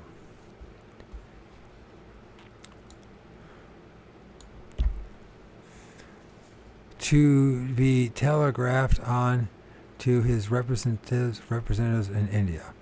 And this is where the strange mistakes begin. It appears that Colonel Howard Burry is noting the name given by the Sherpa either mistranslated or miswrote it. He also failed to realize that he was dealing with one of the several kinds of creatures known to the Sherpas, and that they, on this occasion, apparently, both in an endeavor and to emphasize this, and for the sake of the clarity, used as the generic term for all of them. The name Kang Mai, which was a word foreign to their language. This is a Tibetan colloquialism in some areas, and it itself is partly a foreign origin even there. And that Kang is apparently a Chinese origin, while Mai is the form of Nepalese me, so like that. That combination thus meant snow creature. His mota would better have been written Meta, a name of which we shall hear much, and which turns out to mean meh, or man-sized, ta, or wild creature. However, the Indian telegraphist then got in the act, and either he dispatched this word as or as transcribed in India as mek, sketch, mek, sketch, mek. I think it mek. The recipients in India were unfamiliar with any of the languages and dialects of the area, but they were impressed by the fact that Horbury had thought whatever it might be important enough to cable a report. So they appealed to a sort of font of universal wisdom for help. This was a remarkable gentleman named Mr. Henry Newman, who has for years written a most fascinating column in the Calcutta Statesman on almost every conceivable subject. He and who has most incredible fund of information at his fingertips.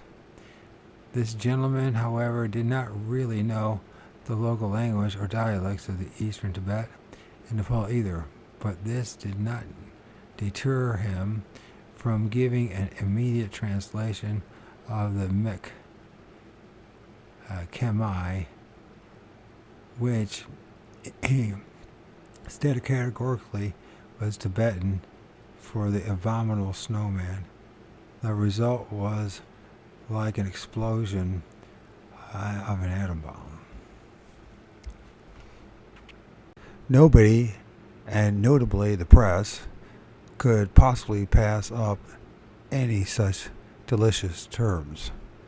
They seized upon it with the utmost validity and bestowed upon it enormous mileage, but almost without anything concrete to report. The British press gulped this up, and the public was delighted. Then there came a lull in the storm. During this time, it now transpires, a number of eager persons started a fairly systematic search for previous reports on those abominable creatures, and they came up with sufficient to convince their editors that the story was not just a flash in the pan, but a full-fledged mystery that had actually been going on for years. Thus, the birth of the abominable snowman, per se, may be precisely dated as of 1920.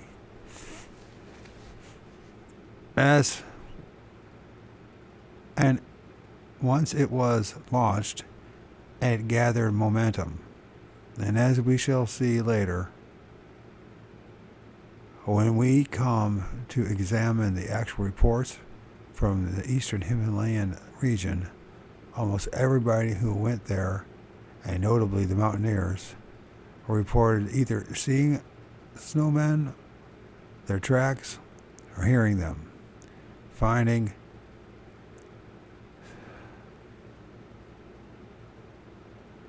I guess carios, or is that I can't read that word. As carians, or I think I don't know, and other objects. Well, maybe we'll find it later. Either curios, maybe it's curios, and other objects by them, and relating information secondhand that they had gleaned from the native population. The business reached a crescendo in 1939 with the publication of several quite long accounts and books by well-known and much respected explorers such as Ronald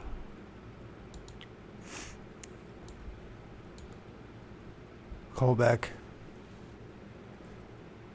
Then came World War II, and the matter faded into limbo, but it did not by any means stop. No sooner was the war over than the onslaught of Mount Everest was resumed, and along with this came a new approach to the ABSM affair. Everyone appears to have felt it's incumbent at least to mention the matter, even if he could not contribute anything new or material to the story. Yet there were very few who did not have something concrete to offer. Indeed, I am unable to name one who didn't. What is more, prior to World War II, this was an almost exclusively British affair, though there was a book on the first American Karakoram expedition entitled 5 Miles High that was most pertinent. It has now become international as a result of not only the expedition going on in the air from many nations and multinational compositions, but also because of reports that came to light, but which were originally made during the war.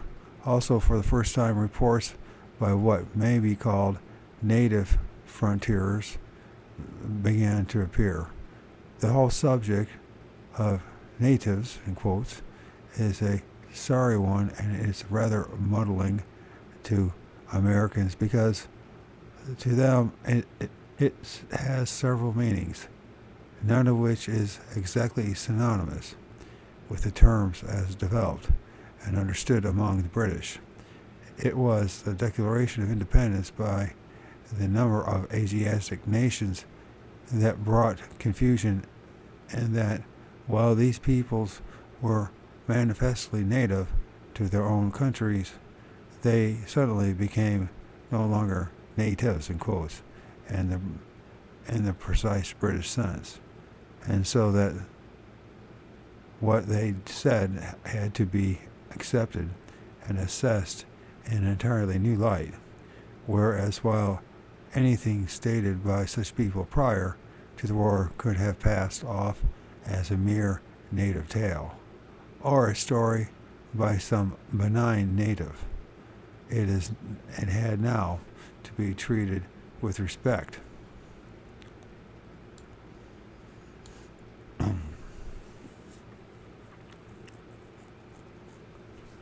As a statement by a responsible citizen.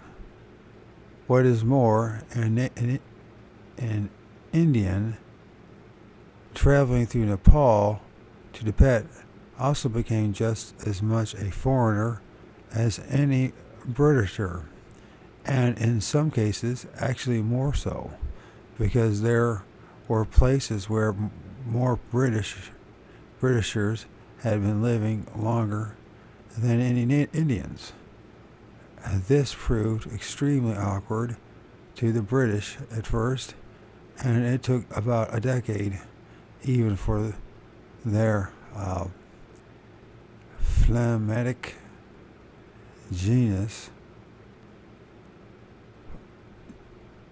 I don't know what that means. Phlegmatic genius for comprise, along with a fairly genuine common decency and belief in good manners, to gain upper hand. So I guess that's something probably you had to maybe, looking down at these people now, they're becoming almost like equals, right? And it's phlegmatic genius. What does phlegmatic mean? It's gonna bother me until I figure it out.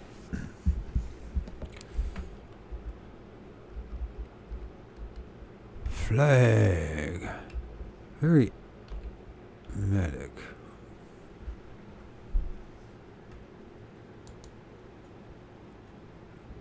Very English. Having an unemotional and stolidly calm disposition. Phlegmatic. British character. Phlegmatic. Only a British would think of such a thing. Phlegmatic. Okay, phlegmatic. Despite the international scramble, it was again the British who attracted the world's attention to the matter of abominable snowmen. And it was still their mountaineers who did this. The most notable was Mr. Eric Shipton, who on still another reconnaissance of the Everest block came up on a long set of tracks, not by any means for the first time in his life, and after following them for some distance, noting they were definitely bipedal, but negotiated by almost impossible obstacles that would be hard for even an experienced mountaineer to do, took a series of clear photos of them. These were published in the much respected Illustrated London News, not a publication given to elaborations, irresponsible reportage, or the mounting of international jokes. This time everyone had to take a matter seriously, and they did, but in a variety of ways. The public, as it is pragmatic, won't took it as took it as its face value. The press literally howled. The explorers cheered a bit, but the scientists flew into a positive tantrum, an altogether undignified profession, the effect of which has not yet worn off and will not do for many years. This was in 1951, and it marked the next turning point in the history of ABSM Murray. Up till then, the matter had been primarily a Western and notably a British prerequisite. It had also been a child of the popular press, with a sort of minor Cold War going on between the mountaineers and the zoologists. Now, however, a new agency entered the picture, the polyglot assortment of people of various bents that can only be termed the searchers. Since the turn of the century, there had continued to be outright explorers as well as putterers and sportsmen in the field, and not a few of these continued to stumble upon the abominable snowmen, or tracks, or other evidence of their passing. None of these, however, had any prior interest in the matter, and like the mountaineers, had been in Himalayas preliminary for other purposes. On the other hand, the whole affair was, until Eric Shipton published his photos, relatively nothing more than a news gimmick, though the press had to tread warily with the reports made by prominent persons, and especially the mountaineers engaged in the attack on Everest, which had official backing. The scientific world had not been quite so circumspect.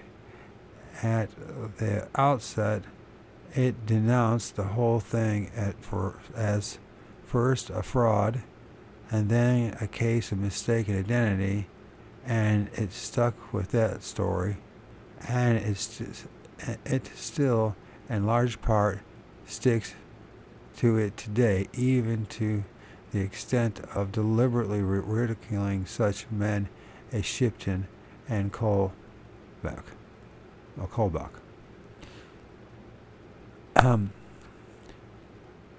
But after their completely unsuccessful attempt to set Shipton's 1951 finding at naught, which backfired with considerable public impact, a sort of revolution began within the ranks of the scientists.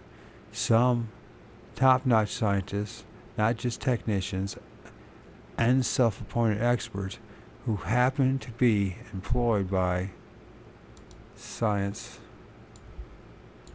organizations, started to investigate the whole matter upon truly scientific principles.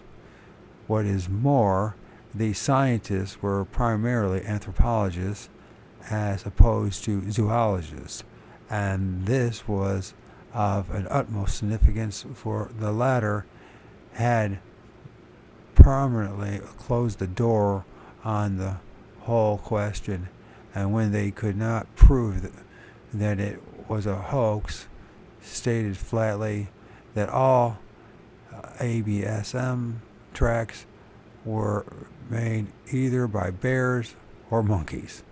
Also, there were anthropological expeditions actually going into the field, and these too began to report discoveries similar to those of the mountaineers.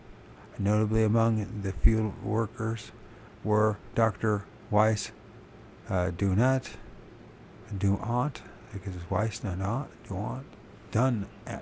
Okay.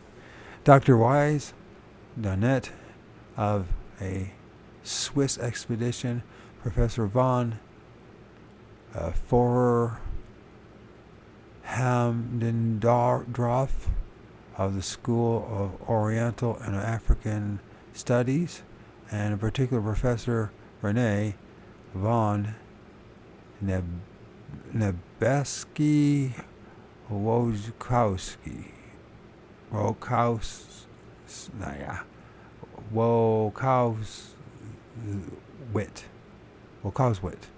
I don't even know how to pronounce these people's names. Nebesky Wojkowswit. Sorry, I'll just go over Renee about that. Among these not engaged in field work were Dr. W.C. Osmond Hill, then the Zoological Society of London in England, Dr. Bernard Havelmans, Belgian zoologist, and you think I'd be able to say that name. It's half Belgium, I can't even say that. Bernard Havelmans, Belgian zoologist in Paris, and later a whole group of Russian scientists led by Professor B.F. Porshnov.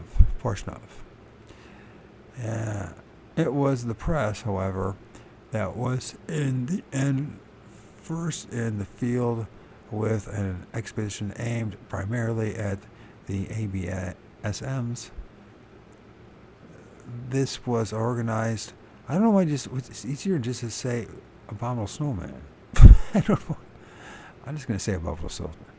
I know, I think they don't want us, they want to get us out of that, but it's not easier to say Abominable Snowman than ABSM for me. So, Abominable Snowman. This was organized by the Daily Mail in London and went to the Himalayas in 1954. It was a curious outfit, and it was not very successful, but it initiated a new phase in the history of this mystery. It was led by a reporter, Ralph Izzard, and had among its members a professional zoologist, Dr. Biswas of Calcutta, and also a man named W.M. Gerald Russell, whose experience was of great significance, though nobody seemed to have realized it at the time. However, it was once again directed by mountaineers. The significance of this escapes everyone then, and to a very great extent still does. The universal impression had been gained over the years that the abominable, as then supposed snowman, whatever it may be, was a denizen of the snowfields and therefore inhabited the uppermost slopes of the Himalayas. As a result, its pursuit was looked upon primarily as a mountaineering job and was therefore given to the professionals and the experts in the field of sport. The idea of including a scientist, and especially a zoologist, had never occurred to anybody previously. The idea of including a man with the particular skills and experience, as well as training, as Gerald Russell, had not even yet, it seems, dawned upon anyone. Russell alone, among the whole army of investigators, is really the only man qualified to tackle the problem, for he is a professional collector, which is something absolutely different from either hunters or sportsmen. On the one hand, or research scientists on the other. And then again, no ABSM is a denizen of any snowfield. Naturally, and as should be obvious to any sane person on a moment's consideration, for in such places there is nothing to eat. All turn out to inhabit dense mountain forests. Thus, just about the last person suited to search for them are mountaineers, who have a positive passion for climbing mountains above all else. It should be pointed out, while sportsmen and hunters are little better for other than even more obvious reasons. This is a somewhat sensitive question, but one of first importance. The techniques developed over the ages for hunting are basically aggressive.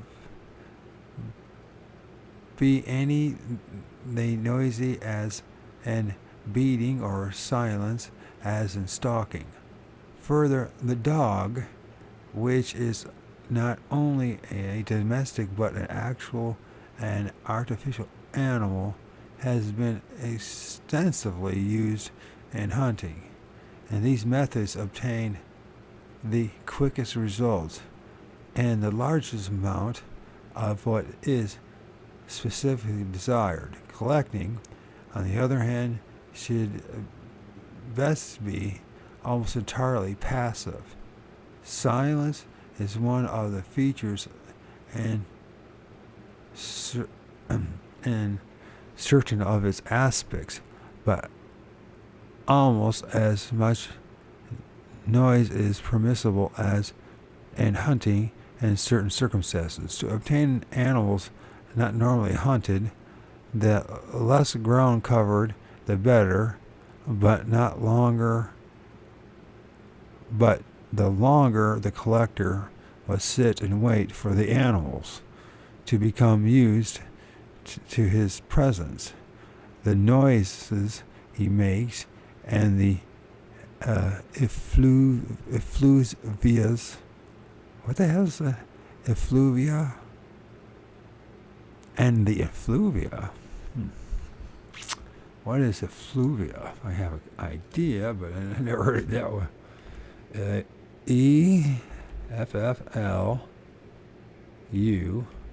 EFFLUVIA. What is effluvia? An effluvium, an unpleasant or harmful odor. Well, I'm assuming that secretion or discharge. Effluvia. Effluvia. Okay. Effluvia. That'd be a good name of a dark punk band. Effluvia. And the effluvia he gives off in the normal course of living. As many artificial things as possible must be eliminated, and most notably dogs. Metal, especially metal cleaned with mineral oils, such like that are not indigenous to the wild. A given time, any wild creature, however timid, will come to investigate the collector, whereas it will fly before the hunter long before it is detected. Every zoologist, unless they have had extensive collecting experience in the field, are a little better, for the poor souls are hustled about by everybody else into or out of the least likely areas for proper investigation, and are in any case supplied in advance with a sort of book of rules that goes far to negotiating the search for anything that is not already known. The Daily Mail expedition did nonetheless include among its ranks, and deliberately, a very experienced zoologist with field experience in the form of Dr. Biswas, and quite fortuitously in the person of Gerald Russell, the first and only man on any ABSM expedition trained to tackle such a collecting problem. It also accomplished something else, in that it publicized the whole matter and served notice to everyone that the press was no longer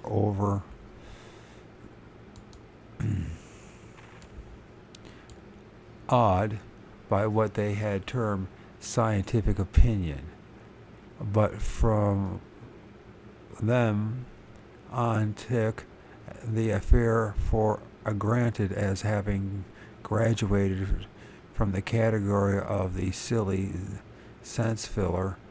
In fact, the pointed way was some serious endeavor designed to try to solve the mystery. This challenge was taken up by quite a new type of operator. The Daily Mail expedition returned in 1955, and in the same year, an Argentine mountaineering expedition and another British party of a Royal Air Force alpinists reported having encountered tracks and other evidence of abominable snowmen. The following year, John Keel, already mentioned, made his trip through the country and stated in his book, published in 1958, tracked and cited the abominable snowman. At the same time, the Russians were conducting investigations and getting ready to make a concrete attack upon the problem. There were almost quite a number of other in the field, and while the few serious students at home began to bring to light all manner of related items from the past, the busiest of these scientific sleuths and the most open-minded and best informed was the zoologist Dr. Bernard Havelmans, who had for long specialized in collections and examinations of evidence for the existence of any creatures as yet unknown to or unidentified by zoologists. It was he, moreover, who first brought the findings of the Hollanders in East Indies and the French in the Indochina, and to a very considerable extent that of South Americans explorers to light. The American edition of the findings by Havelmans on the trek to the unknown animals was published by Hill and Wang in New York in 1958. However, the most significant personality to enter the field was the prominent Texan Mr. Thomas B. Slick. Before we go any further with that, let's see if I can find this book, On the Track of Unknown Animals.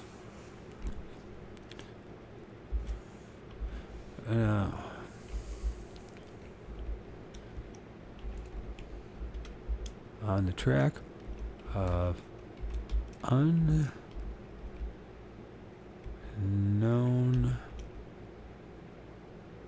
Hope I'm spelling things right.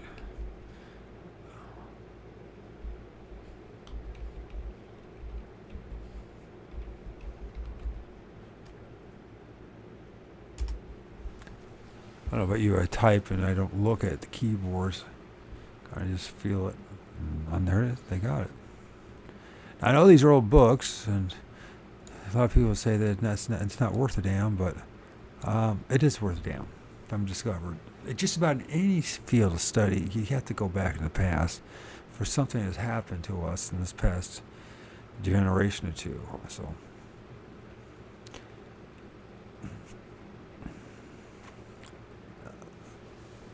I don't know what it is. Maybe it's just me.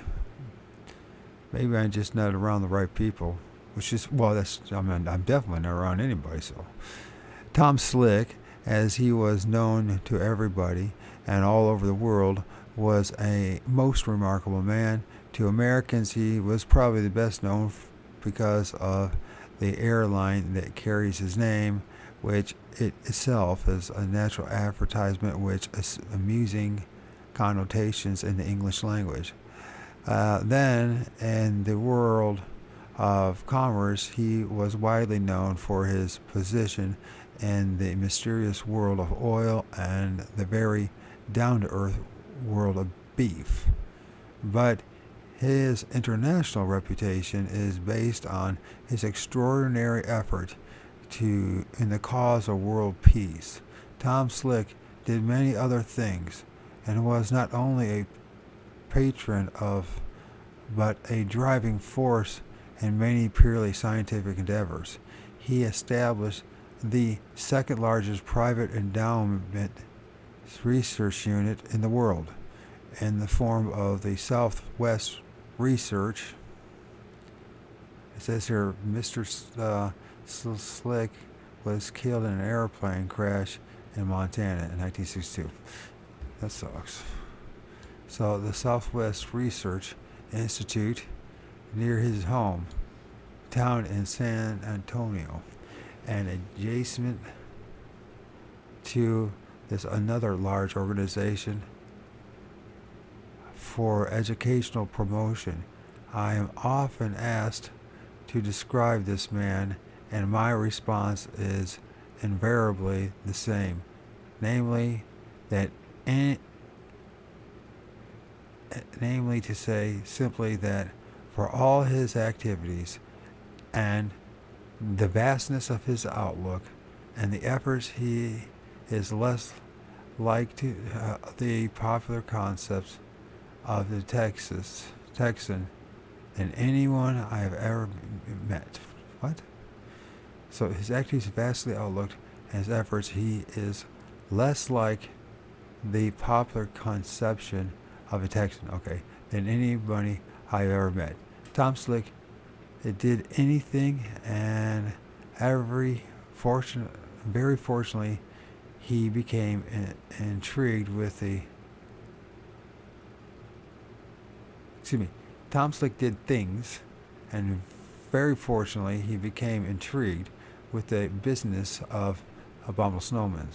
Despite ridicule, especially among many of those closest to him, he set to work upon it with determination that he, almost alone in the Western world, it seems, was capable of and willing to apply.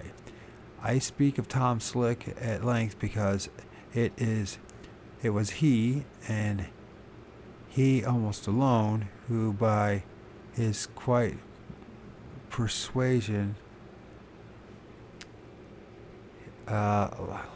heaved this whole irksome business out of a sort of 10-ring international circus into the realm of serious scientific endeavor, while he also simultaneously stimulated others in England, France, Italy, and India, and elsewhere to work on the problem by means of personal contacts and by the exercise of sympathetic encouragement. Finally, he did one more thing. This was to break out of the confined limits of the Himalayan area of the Oriental region and direct attention and proper effort to other parts of the world, such as California, which are proving to be every bit as important in regards to the ABSMs, if not much more significant than even the uplands of Eurasia. He began his own personal investigations by a trip to the Himalayas region in 1957. In 1957, Tom Slick, together with F.K. Johnson, mounted the first full-fledged expedition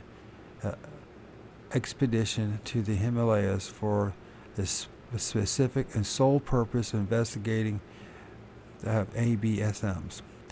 This says an extremely fortuitous. This saw the extremely fortuitous bringing together of Gerald Russell and the brothers Peter and Brian. Really? Brian. All right. Or is it Byrne? I call Brian. What a name. Brian Byrne. That's what Peter Byrne and Brian Byrne. What am I saying? And it was the happiest event that had until then happened to ABSM Murray. For the first time in history, the leadership was not given to mountaineers or hunters, but to persons with collecting experience who believed that the quarry was real and was multiple in form, and that in all its forms it lived in the forest as opposed to on upper snowfields. As a result, this expedition came closer to obtaining concrete results than any other before, and produced more straight evidence of the existence of such creatures than all the other expeditions put together. For details, see Chapter 12. In the same year, however, the Soviet Academy of Science had established a special commission to coordinate the findings of several groups who had been working on the problem in countries within the Soviet sphere. These workers had brought to light the astonishing reports of what? Oh, this has got to be Russian. Kokolov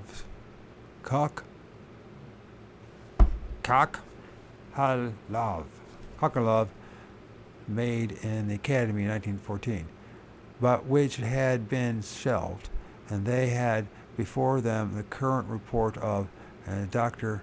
Pronin, a hydrologist of Leningrad University, who alleged he had seen an ABSM in the Pamirs, is that part of this?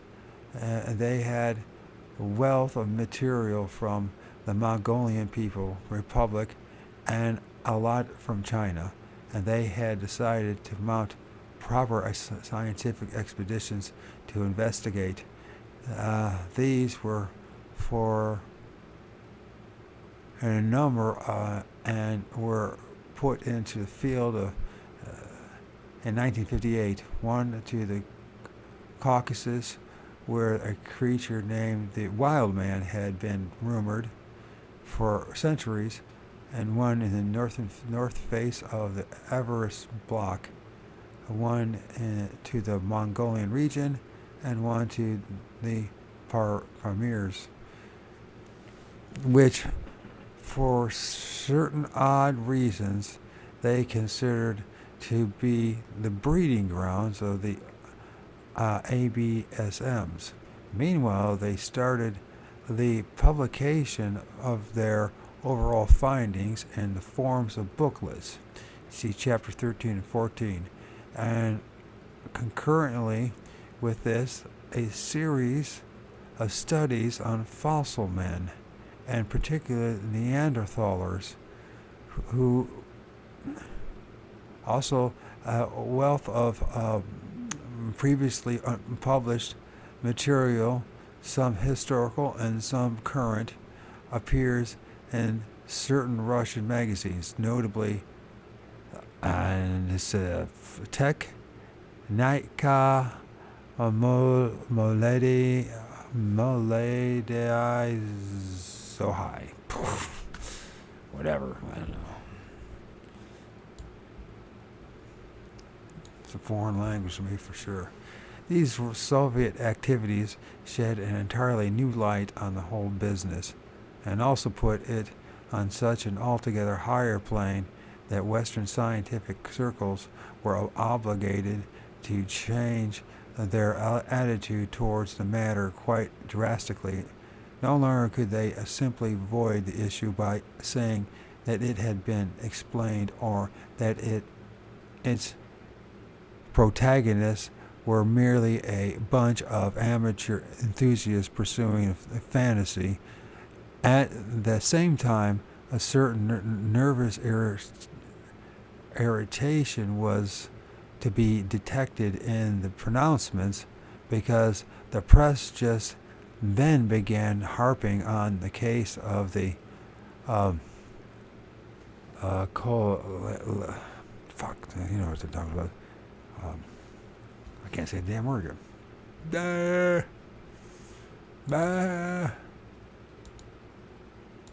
Fuck. It's so embarrassing. I hit a word, and I've heard that there's words, it doesn't matter what it is.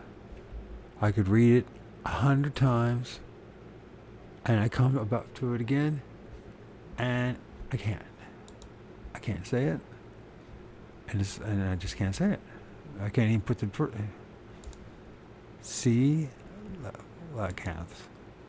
Coelacanth. So coelacanth. So.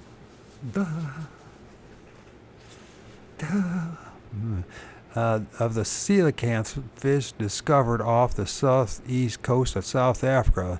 This had at first been called a hoax, but had finally had to be accepted as living proof of the fact that not everything about the life of this planet is known. Obviously, creatures confidently thought to have been decently extinct for tens of millions of years can still be around. Further, it was the Russians who first stressed, though perhaps more by inference, something that those scientists in the West who had been taking the matter seriously had been harping on for some time. This was that the whole problem is an anthropological rather than a zoological matter. They're people, some kind of people. In other words, all the Sino-Soviet evidence pointed to ABMSs being primitive hominids, men rather than pogons or apes. Pungids? Pungids. It is pungids. And other non-human creatures. Did I get that one right? Thus linking them with known fossil forms such as Gigantopithecus, and the Pithecanthropines. I can't help it. It's all blurry, and especially the Neanderthals. Of course, I could blame it all on the third. I suck at reading and talking to you, and in doing this, they also emphasize another point. That was the now very obvious but totally ignored fact that there is not just one creature called the abominable snowman, but a whole raft of creatures described almost all over the world, of very considerable variety, and as many as 3 distinct types, in the Tibetan Himalayan area alone. This suggestion was, of course, not merely obnoxious, but positively horrific to the orthodox scientists who were still vehemently denying even the possibility of the existence of even one such entity. Then the final bombshell landed. At this point in my narrative, I must confess to a considerable embarrassment, since I must speak in the first person, and I do this with much diffidence.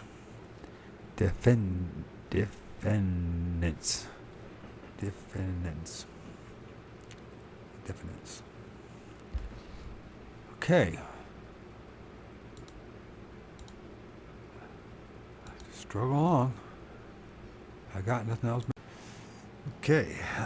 These Soviet activities shed an entirely new light on the whole business, and also put on such an altogether higher plane than Western scientific circles was obligated to change their attitude towards the matter quite drastically.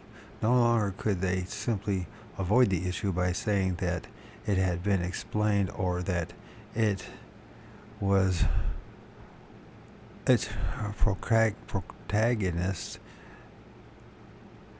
protagonists were merely a bunch of amateur enthusiasts pursuing a fantasy. At the same time, a certain nervous irritation was to be detected in their pronouncements, because the press could then begin harping on the case of the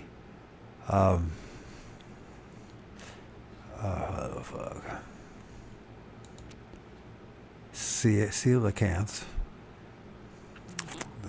I remember that O is silent. Coelacanths, fish discovered in the southeast coast of South Africa. This had at first been called a hoax, but had finally had to be accepted as living proof of the fact that not everything about the life of this planet is known.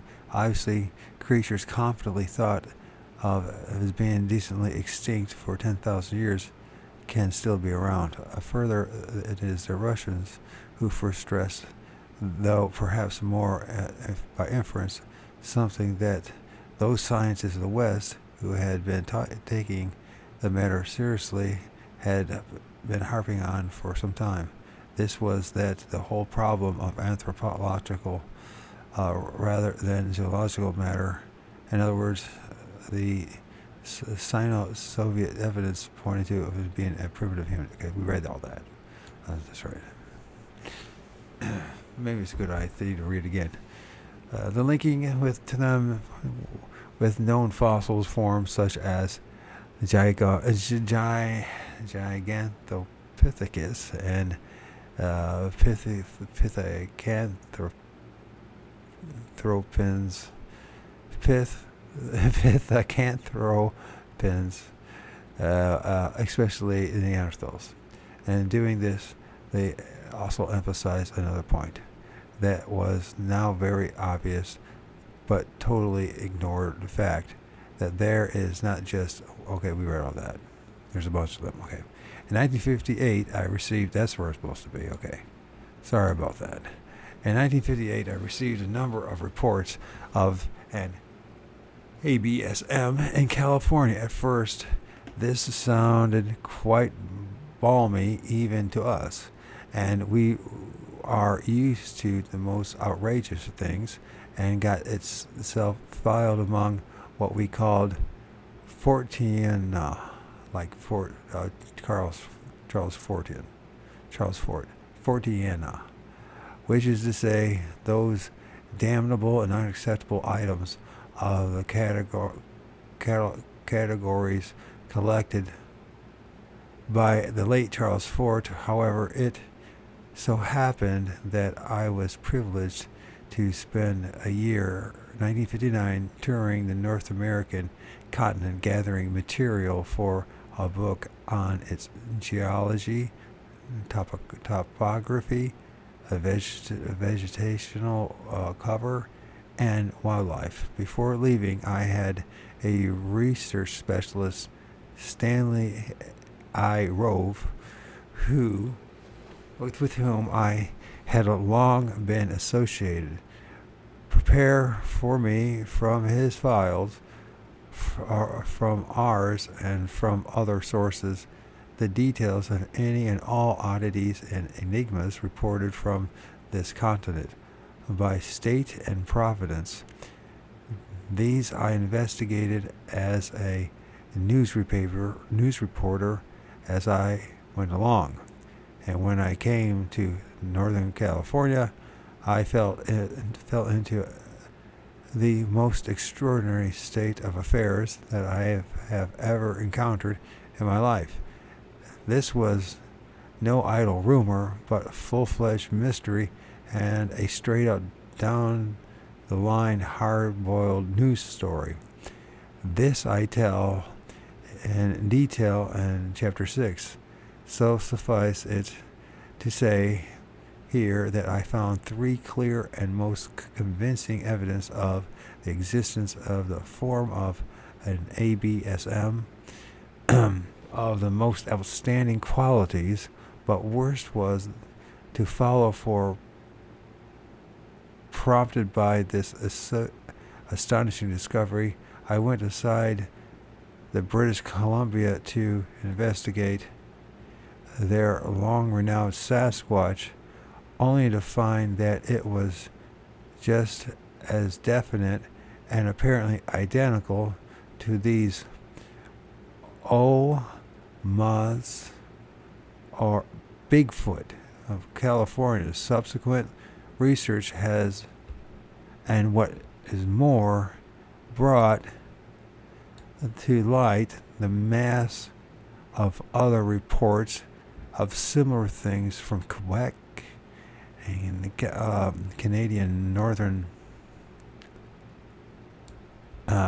West Territories, the Yukon, the Idaho Rockies, Washington, and Oregon. This brings us up to the date of writing, except to note that a large Japanese expedition went in 1959-60 to the Himalayas specifically to search the ABSMs, while there were other expeditions in the area in Sumatra and in California fitted out for the purpose. Finally, later this year in 1960, Sir Edmund Hillary, backed by American sponsors and with Merlin Perkins, director of the Lincoln Park Zoo in Chicago, accompanied him as zoological expert, conducting an expedition to the eastern Himalayas with this pursuit as the second major objective. And then there's supposed to be something here, but there's nothing there. These affairs in our Northwest were summarized in 2 articles in the True magazine, October 1959, and January 1960, a set of whole new phase of ABS emeries in motion. Ubiquitous woodsman. Reports from Canada, 1860 to 1920. In my open remarks in the previous chapter, I said that I was going to tell the story to the chronology of discoveries made by the Western world starting about the year 1860, rather than according to the straight historical chronology. Having briefly outlined these discoveries from that date up to this year, I landed up in northwestern corner of North America. I now find that this is just the place where I have the have to commence my detailed reporting, and for several reasons. By way of explanation, I resort to a map. One, a procedure that I am afraid you will discover I nearly always do. ABSMs have now been reported from several dozen areas scattered all over 5 of the continents. At first sight, this distribution does not appear to make any sense at all. This is a misconception, but to go into the whys and wherefores thereof at this juncture would not only be exhausting, but more or less incomprehensible. Nonetheless, one cannot just go barging off all over the world reporting on this and that, both in time and space, without some ordered plan. Skipping around and back and forth all over oceans just to point out similarities would be altogether aggravating. Some orderly procedure is therefore called for, and very fortunately there is a ready-made one that will serve many purposes. This is to adopt the travelogues approach, starting out from some specific point and visiting all the other necessary points and ending up where we begin.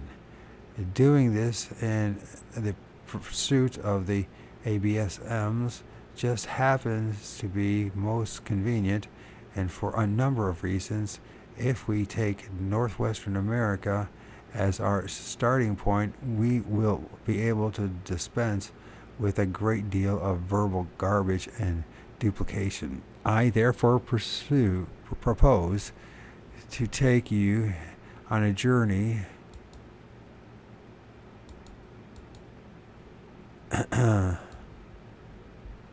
from Western Canada south through the Americas to Patagonia, then back up to the southern edge of the Amazon basin, then hop over to the Atlantic to West Africa and proceed through, or rather around, the Congo basin and over the eastern uplands to the forest coastal lands of the East Africa.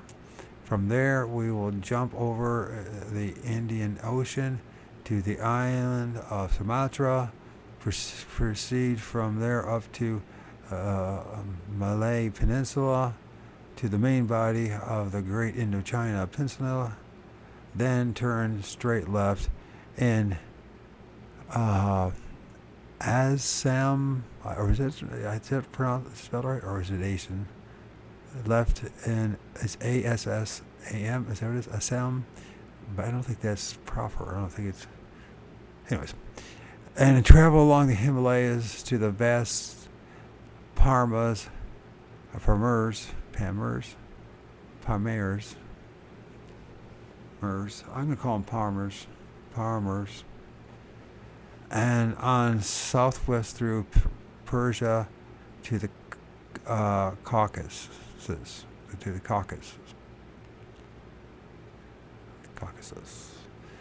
This will be a turnabout point from which we will return east to the Pamirs, on to Kunluns, then to the Tian-Shans, Alatu, Atlas, Sayans. That's just names I'm not used to. From there, we will go south through the Congolese and over the Elshan Desert to the Neshan and onto the mountains of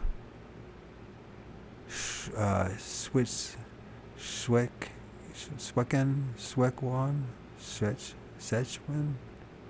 I don't know how to pronounce this. Like Switzerland, Szechuan. Here will be another turnabout point from where we will go north again through the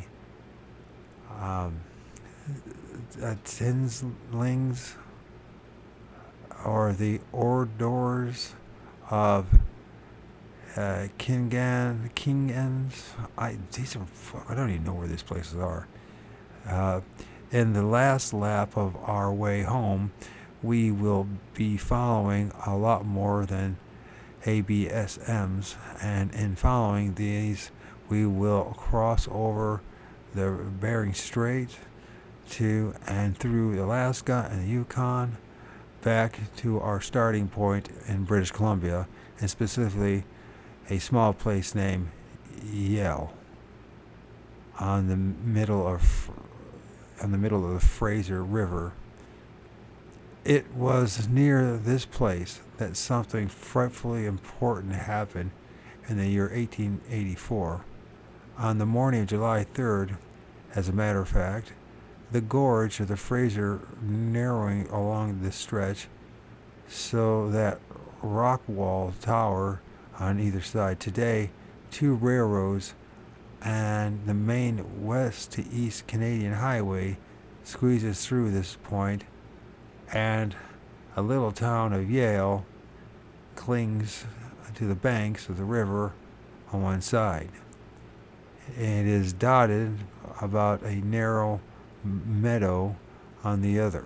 And I'm sure things have changed a little bit since then.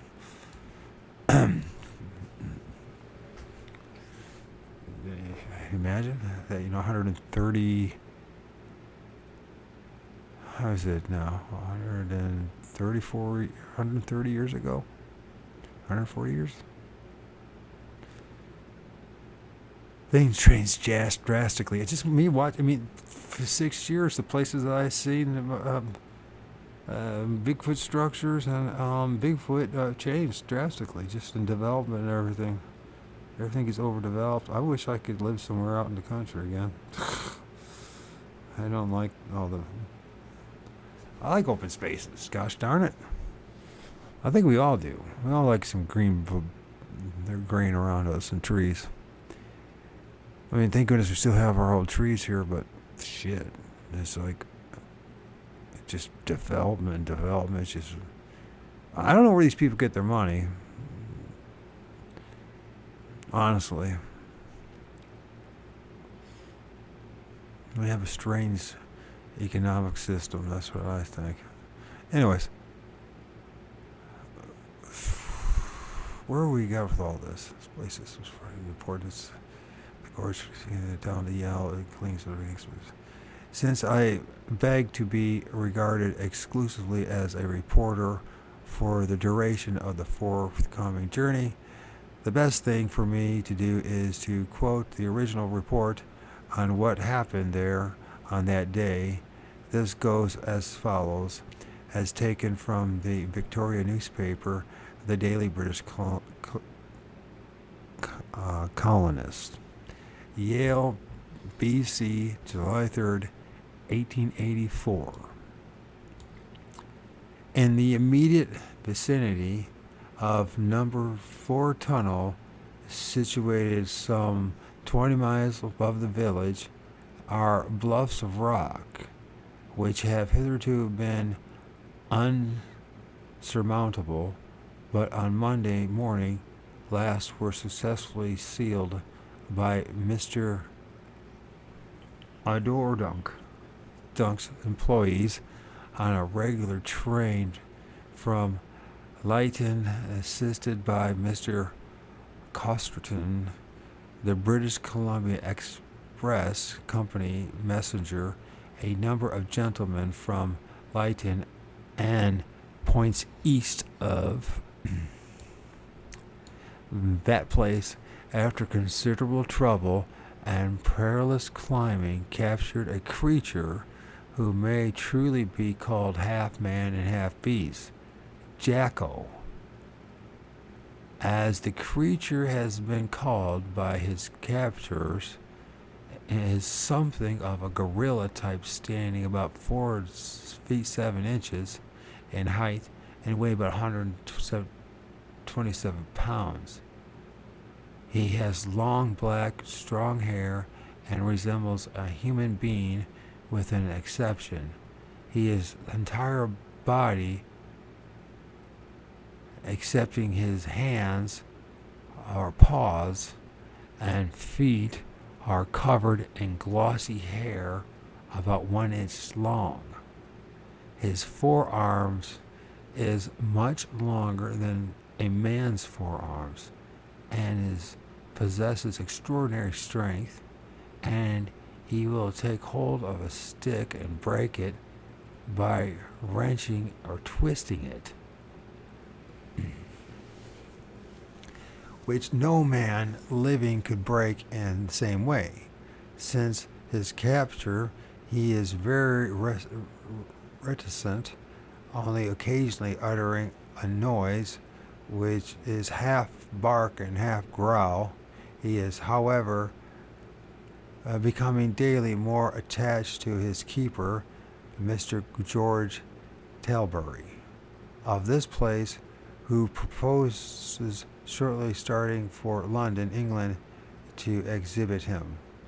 His favorite food so far is berries, and he drinks fresh milk with evident relish.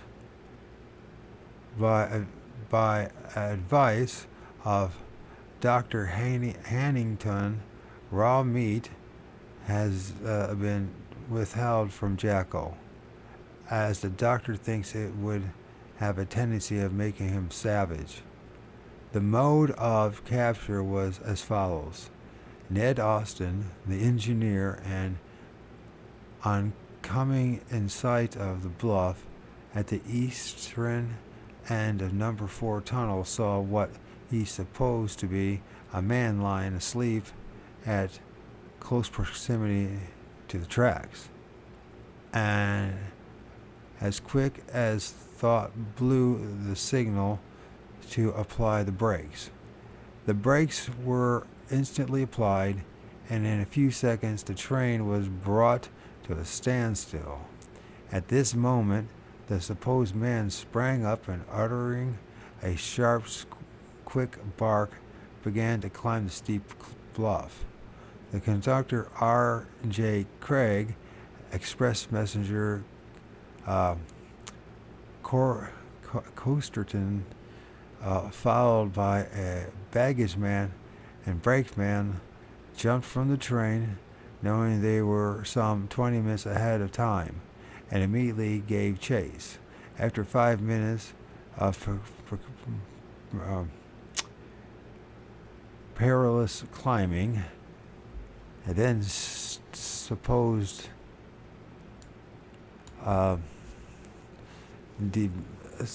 demented Indian was corralled on a projecting shelf of rock, where he could neither ascend nor descend. The quarry now was bowed or how to capture. The quarry now was how to capture him. Okay, the query now is how to capture him alive, which was quickly decided by Mr. Craig, who crawled on his hands and knees until he was about 40 feet above the creature. Taking a small piece of loose rock, he let it fall, and it had the desired effect of rendering poor Jacko incapable of resisting for a time, at least, and the bell rope was then brought up, and Jacko was now lowered to terra firma. After binding him and placing him in a baggage car, off brakes and was sounded, and the train started for Yale. At the station, a large crowd who had heard of the capture by telephone from Spooz Zoom Flat were assembled, and each one anxious to have the first look at the monstrosity. But they were disappointed, as Jacko had been taken off of the machine shops and placed in charge of his present keeper. The question naturally arises, how came the creature were it first seen? I don't know. I'm sorry about that. The question actually was, how can a cane? I think it might be. How came the creature where it was first seen by Mr. Austin, from bruises about its head and body, apparent soreness since its capture? It is supposed that Jacko ventured too near the edge of the bluff, slipped and fell, and lay there where found until the sound of the rushing train aroused him. Mr. Thomas White and Mr. Gowan, CBE, as well as Mr. Major, who kept a small store about 2 miles west of the tunnel during the past 2 years, have mentioned having seen a curious creature at different points between Camp 13 and 17, but no attention was paid to their remarks, as people came to the conclusion that they had either seen a bear or stray Indian dog. Who can unravel the mystery that now surrounds Jacko? Does he belong to a species hitherto unknown in this part of the continent, or is he really what the trained men first thought he was, a crazy Indian? Now, whatever you may think about the press, you can't just write off anything and everything reported by that you don't like, don't believe in, and don't want. Further, to a newspaper man, this report is excellent, being factual, given names that were obviously clearly checked, even the titles such as the CBE of Mr. Gowan, or Gowan, depending on, I guess. I would say Gowan, and hardly being at all speculative. In fact, it is really a model report, and one that some present-day newsman might well emulate. Then the persons concerned were not a bunch of citizens whose names only to identify them. They were mostly people with responsible positions who must have been widely known at the time throughout the area, for the railroad played a very important part in the opening up and development of the lower British Columbia. The reporter, moreover, himself took a very common sense view of the business when he inquired what manner of creature this might be, and stated flatly that it was completely human but for being covered with silky black hair, having exceptional strength in its arms. The something it's missing a letter, S. Okay, the S9 options for others, such as that the similar, if not identical, creature seen before might have been a bear or a stray Indian dog, are reported straight and without fatuous comment. The whole thing cannot, in fact, be lightly dismissed, and therefore has to be most seriously considered. The story has been publicized for 50 years now, and so that aficionados of ABSMery can often almost quote it verbatim, but although I must here class myself among these reportedly limpets, I wish to put on record one thought about it that has always stayed with me. This stemmed from a comment made by another paper shortly after the original story was published, and which asked quite without facetiousness, I'm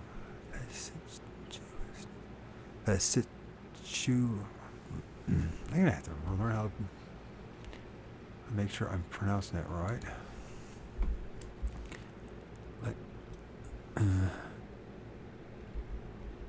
very immature 55-year-old. That's why I'm still 55.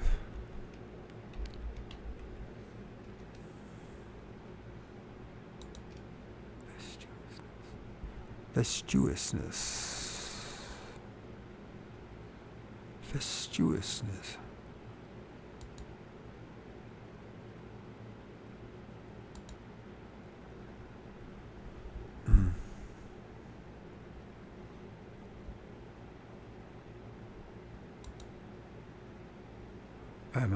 My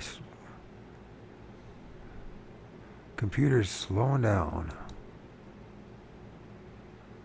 Fastuousness. Okay, I'm saying it right. I just need now to just make sure I'm getting the meaning right. What's the difference between facetiousness and sarcasm? Sarcastic. What is the difference between facetiousness and sarcastic? Either fastuous. I'm not saying that right. Facetious or sarcastic. Fastuous.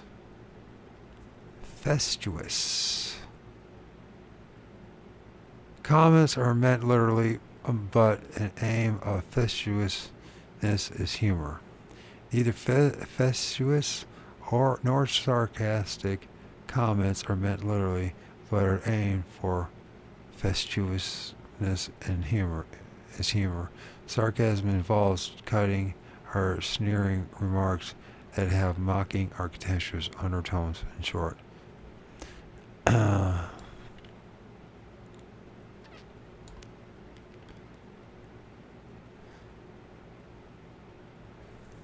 now, did I actually say it right? I know we're supposed to be learning about Bigfoot, but I'm learning how to fucking read and also talk. I always had a struggle with it anyways, to be honest with you, but the MS really put it, and it really tanked it. Made me really suffer a lot because of it. For some reason, my computer's so slow. Facetiousness. Why? Facetiousness. Why did I... Facetiousness. I feel so stupid. Facetious. I feel so stupid. I am so stupid. Facetiousness. I call it facetiousness, and it's facetiousness. And I've heard that a million times, and I'm like, why can't I say it? Okay. Without facetiousness, also, but with a slight air of mystification. How anybody could suggest that this Jacko could have been a chimpanzee that had escaped from circus, this little aside puts the whole affair in the remarkably vivid light. For we tend to forget that it was penned 75 years ago in a country that was then only recently connected with the rest of the world. Also, it was written before paleontologists had demonstrated that the true monkeys, and more so apes, the pongans, never have existed in the Western Hemisphere. This creature was captured, and it is absolutely sure that it existed in captivity for some time. A reporter in 1946 interviewed an old gentleman in Lytton, BC, who remembered having seen it. It was not human, yet it was more than it was anything else. It had definitely been captured on the Fraser River, therefore there had to be some explanation of how it got there and what it was. The standard answers to the questions today would undoubtedly be that it was, one, a hoax, or two, a cross through between what would doubtless be suggested, three, a throwback, and probably an Indian one, and four, a little boy who had been lost years before a hunting trip, and either managed to survive all on his own and been fed by wolves. 5, a mentally defective glandular case from an institution. Or 6, and most likely of all, an ape escaped from a bankrupt circus. Surprisingly, the locals and even hard-boiled newspapermen of the time did not indulge in any of these latter-day foibles. Rather, they asked a straight question on pooed and poo-pooed any outliner suggestions that it was a chimp escaped from the circus.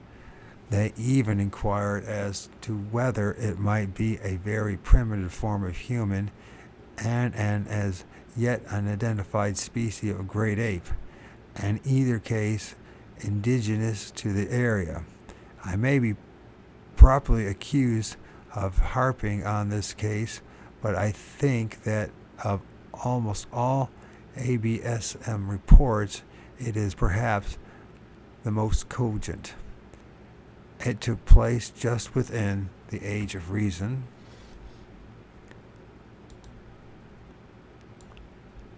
Today, perhaps rather a misnomer in a country then inhabited and being opened up by a most extremely pragmatic Westerners of predominantly hard-headed Anglo-Saxon stock at a time when there was little call for phony sensationalism. It was not just a report of tracks or other secondary items, nor even of an alleged sighting. It was a clear and definite account of a capture by known people with all the witnesses needed for confirmation.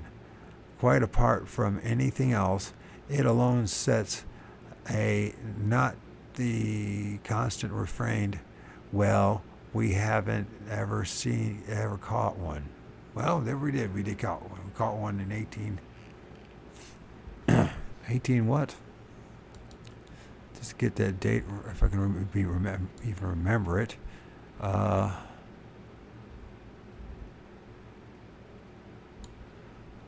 back another page. 1884, so that's an important date. 1872 is a Great Fire, Chicago fire. They not only burned Chicago, but Wisconsin and Michigan and part of Canada and Windsor. But 1884, Yale.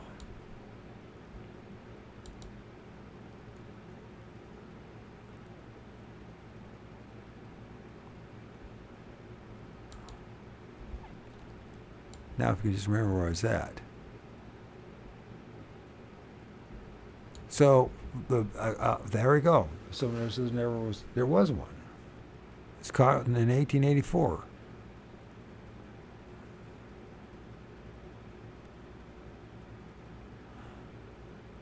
$140 years ago. This is by no means the only ABSM that has been caught but it is the only one that I know of that was caught by what we must call, for lack of a better phrase, Westerners. And it is this culture that is the most skeptical and the most stubborn, and at the same time the most interested. Of course, the most aggravating part of the business is that there is no proper end to Jacko's story, and no physical evidence of his existence has come down to us, at least as far as anybody so far knows. What actually happened is not recorded. The only inkling that I have traced being a remark by Mr. Stephen Franklin, staff writer of the Weekend magazine, in his excellent article dated April 4, 1959, in which it is stated, and I quote, that the editor of the Inland Sentinel opportunely chose this month, the one in which Jacko was captured, to hump his newspaper and his press up the canyon from Yale to Kamloops, and did not publish the edition for several weeks. The statement is itself a kind of non sequitur, since the original reports come from the Daily British Colonist of Victoria. I made somewhat extensive search of any series on the forlorn Jacko in a Yale paper of old, but was unable to unearth even the morgue of the Inland Sentinel, which moved to Kamloops. The morgue.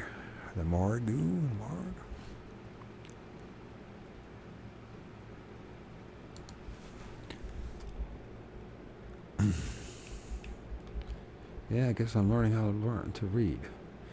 I didn't realize how bad and also learning how bad of a writer I am too. I guess it's part of educating oneself, one way or the other.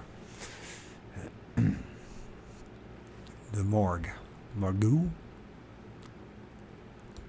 Morgue. Okay.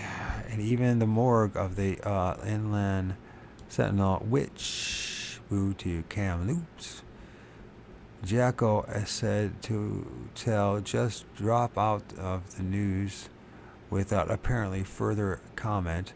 Perhaps the most enigmatic figure ever to appear in the pages of the history, and potentially one of the most important. Would that we could unearth the end of the story and learn what did happen to him, for he must have either one, escaped, two, died, or three, been killed. And the two last events, it is possible that some part of him may have been preserved and be lying either in somebody's attic trunk or in a museum, and do not for a moment get the idea that the latter is impossible. Jacko, however, is not just an isolated imp that suddenly appeared upon the scene and then disappeared. Before his capture, either he or one of his species had been reported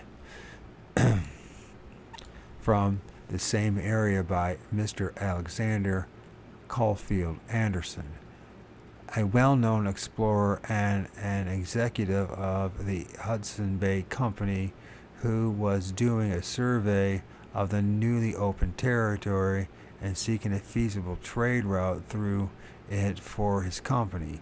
He reported just such hairy hominids as having hurled rocks down upon him and his surveying party from more than one slope. That was in 1864. Many years later, Mr. J.W. Burns, now retired and living in San Francisco, who had devoted a lifetime to the study of this business unearthed an old Indian woman from Port Douglas that Douglas at the head of Harrison Lake, map of 11, who alleged and brought some seconders to confirm that she had been kidnapped by one of these creatures in the year 1871 and kept by it for a year, but finally returned by it to her tribal homestead because she aggravated it so much. Though she said it had treated her with every consideration, the old lady died in 1840 at the age of 86. When abducted, she was 17 years old and was, she stated, forced to swim the Harrison River by the ABSMs and then carried by him to a rock shelter where its aged parents dwelled. This account comes from Mr. Burns, who had for years enjoyed the confidence of this retiring Amirid.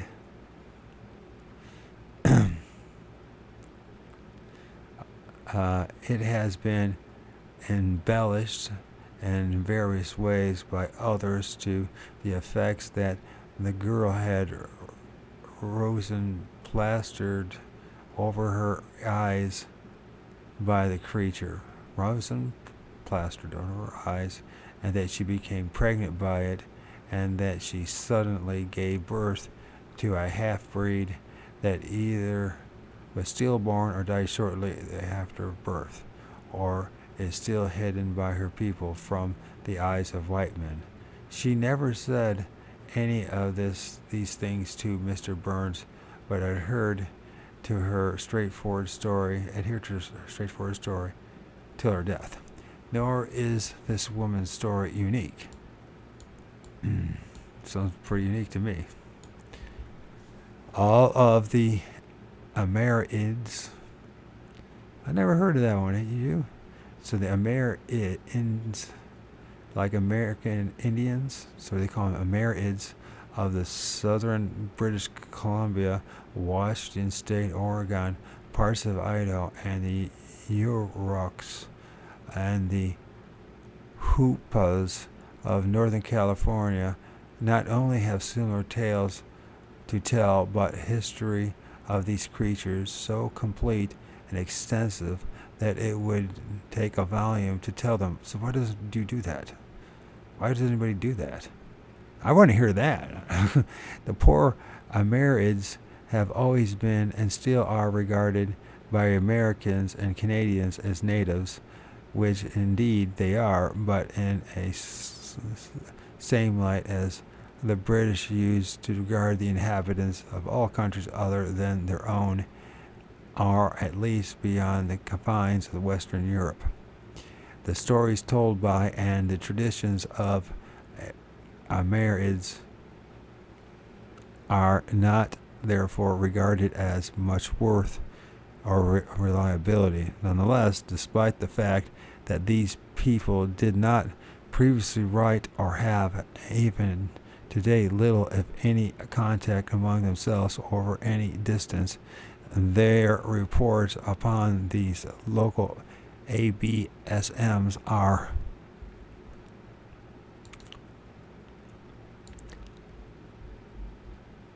absolutely the same, all the way from Mackenzie Range to Alaska, through the Yukons and the British Columbia, down through Washington and Oregon to California, and back to the western flanks of the Rockies and Idaho. There are traditions and folk tales spread over an even wider area among these people, but this is another matter. I am here speaking of perfectly straightforward, up-to-date accounts of encounters with such creatures. that have been made by them ever since the white men first got to speak with them, and which have come in from one source or another annually every year since the capture of Jacko. I will interject some of these as I go along.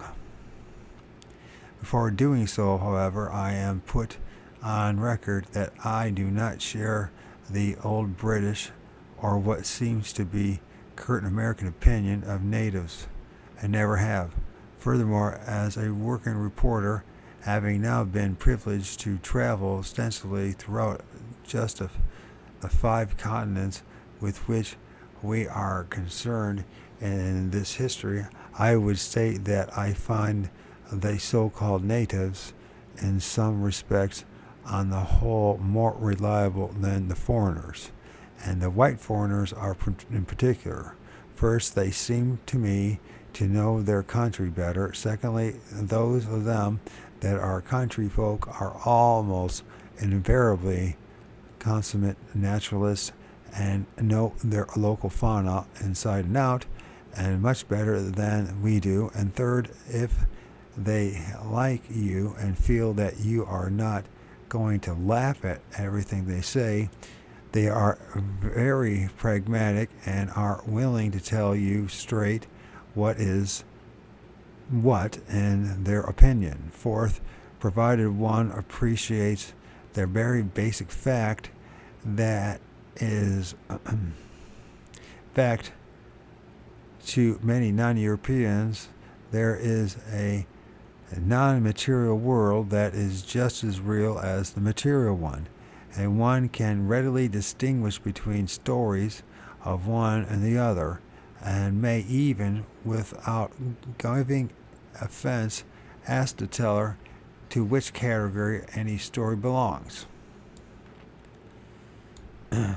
When my job was collecting animals for scientific institutions in out of the way parts of the world, a profession I pursued for 2 decades, I always asked the natives for information on their local fauna, why all the people may display, and often do so, lapses and gaps in their knowledge, and so just do not know an animal that has always been right under their noses. What they do tell has, I found, invariably turned out to be the truth. More than this, some people, such as the Mayas of the Yucatan, are absolutely incredible taxonomists in that they differentiate and have names for every type of animal, so that in one case I found out after long and patient recording phonetically that they even had the spiders of their country classified, all in just the same way as docs of our modern zoology. Then finally, I would also put on record that I have a particular respect for the non-professional American Indian, as he is so incorrectly and lugubriously called. What word is that? Lugubriously called.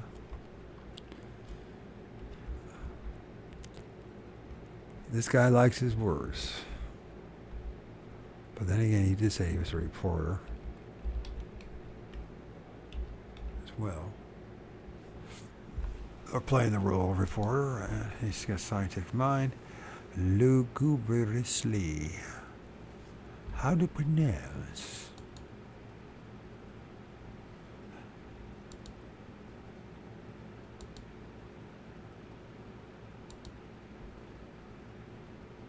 Okay, let's make this happen. My computer, for some reason, is all of a sudden slow.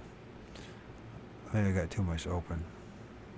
But I should- lugubriously, well, what the hell is lugubriously, lugubriously? What the hell does it mean? What the hell does it mean? Lugubriously. Lugubriously. Mournful sense, especially exaggeratedly or insincerely mournful.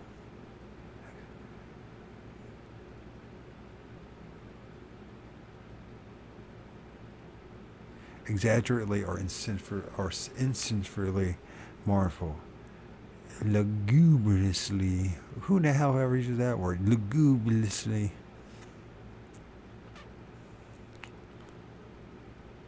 Lugubriously. My wife and I have lived with various of these peoples, and they are as varied as a lot as Europeans, if not more so. Off and on, for many years we did so in rather exceptional circumstances, in that we were neither their employers nor employees, and were not interested specifically in their culture, art, or anything else, but had several mutual interests with them in their crops, stocks, local life, wildlife, and plants.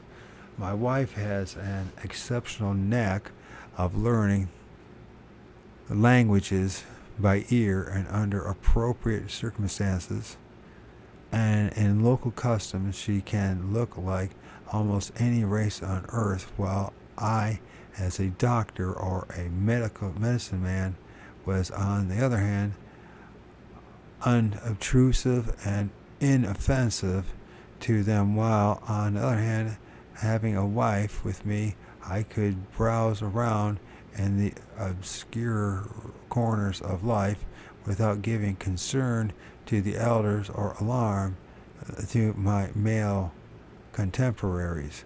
Thus, by simply living alongside these people and going to their dances only for the fun of it, instead of studying their alleged implications and so forth, we came to chat around the evening fires of many things. While I have found the Africans the most enjoyable company at such times of genuine relaxation, the Malayan people the most informed, sometimes terrifyingly so to the European. It has been the Amerindians. I never heard of them called that way, had you? Amerindians, that I have found to be the most down-to-earth and pragmatic.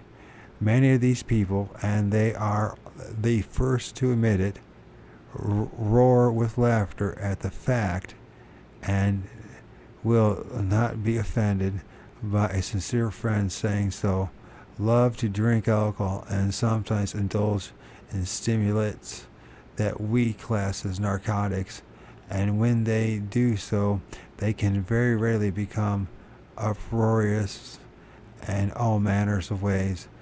At these times, they will concoct the most delicious imaginary compounds of mysticism, ancient tradition, and personal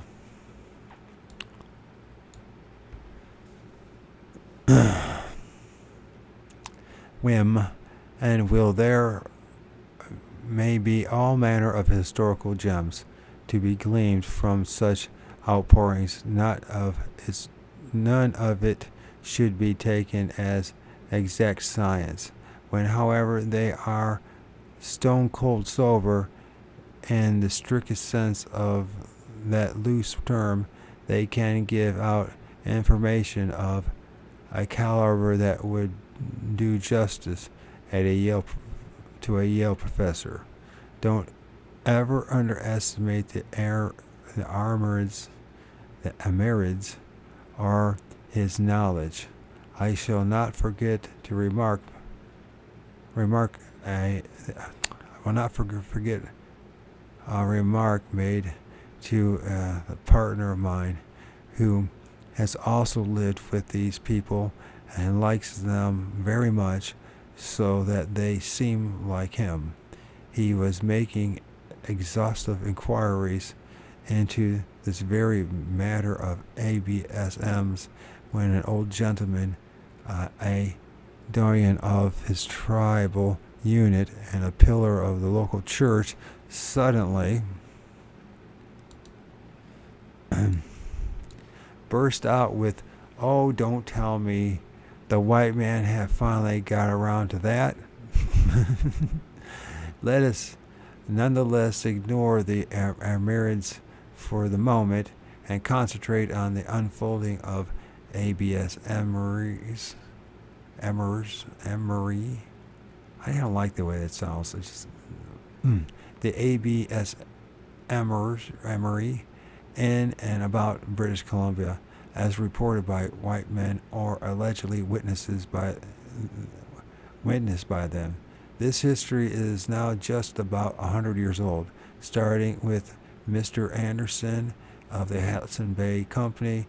During this period, some pale-faced appears to have reported on ABSM incidents almost every year, and they are now doing so in droves to such an exaggerated extent that even chambers of commerce, vid that the Harris Lake, the leading resort area in the vast city of Vancouver, have gotten into the act, and one sees large cutouts of creatures all along the highway advertising anything from motels and garages to batteries, cleaning service, and speedboats.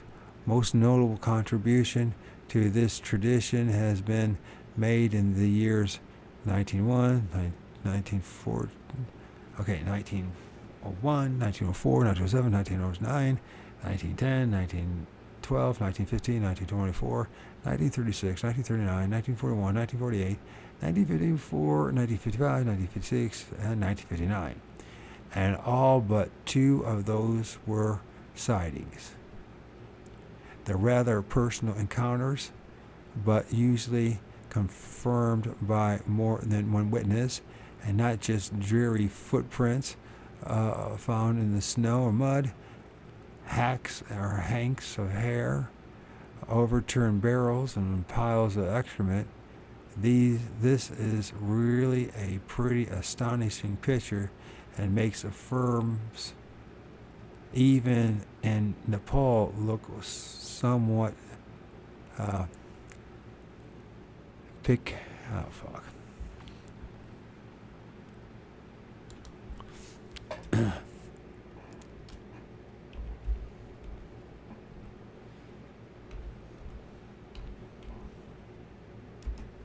You might be asking why I'm doing this, especially being so bad at it.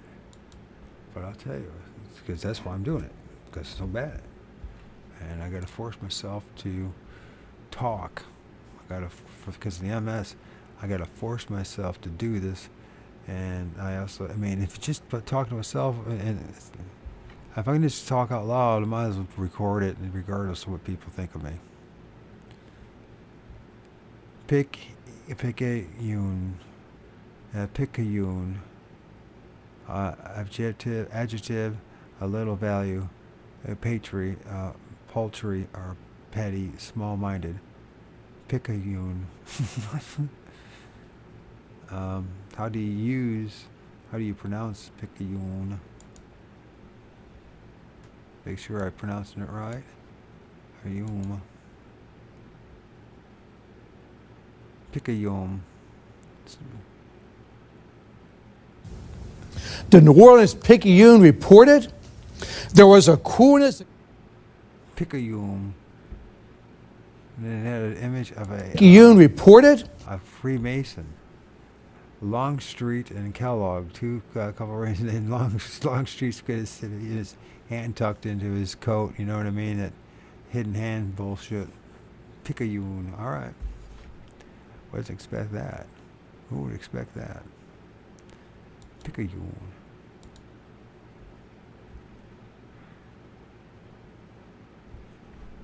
Picayune. All of this centers around the lower Fraser River and notably around Lake Harrison.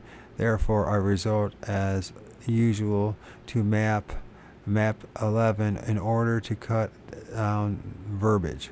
All of these reports have been published before and often so many times that there are those who feel that the process has been protracted ad hominem, ad nauseum, excuse me, not ad hominem, ad nauseum. Nevertheless, I am, as I have said myself, reporting and do not know of any one place where all them have been brought together in chronological order, that anything like this could have been going on for a century right in front of right in our front yard, and being politically in Canada is amazing enough to, but we are to get an even more profound jolt when we come to see that the very same thing has been going on in our own backyard, to wit in Washington, Oregon, California, and according to none other than Theodore Roosevelt, at one time at least in Idaho.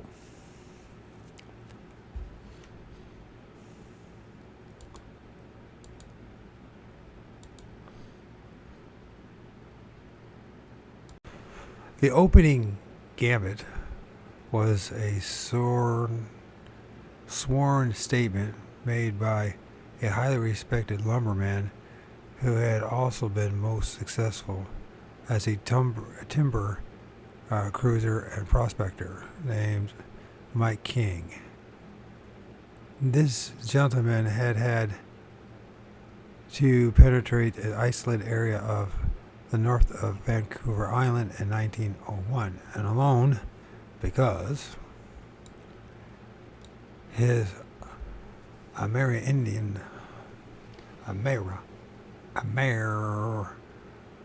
Indian employees refused even to enter it on any account, but mostly because they said that it was a territory of the wild men of the woods. From other accounts of Mr. King, it seems that he was not a man to be diverted from essential business routine by such stories, but that he had a profound respect for the local natives because they had guided him to a reasonable fortune on more than one occasion simply by their knowledge of the country and timber that grew in it. Some days after penetrating this wild area, Mr. King topped a ridge and spotted below a creature squatting by a creek, washing some kind of roots and arranging them in two neat piles beside him, or her, on a bank. This should be compared with the specific remarks made by Mr. Osmond in Chapter 3. On this same subject, in my interview with Mr. Osmond, he stressed the collection of roots by the creature and even named the plant most chosen. Also, the careful washing and stacking of them. Perhaps he got the notion from reading this account, but I personally doubt it. King's natural instinct was to raise his rifle in sight, for the creature was large, covered in reddish-brown fur, and thus potentially dangerous. By the time the fact that the brown bear doesn't wash roots and stack them up had penetrated, he realized that he had some kind of humanoid in his sights, and he lowered his rifle. The creature took off running like a man, and as Mr. King later reported, his arms were peculiarly long, used freely in climbing and brush running, i.e., scampering on all fours through scrub.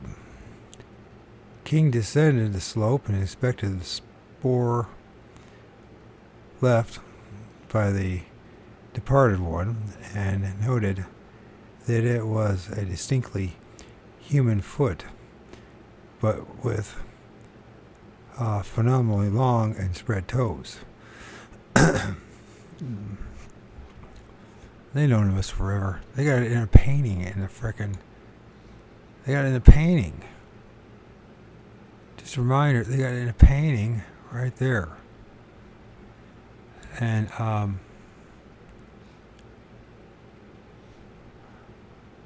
oh, you guys can't see it because it. But if this right here, this is what it talked about, and you can see the spread toes. So you get this. I think it's the Last Judgment or the whatever the hell it's, I can't remember what it's called. I never can remember the name of this painting. Maybe I should look it up again.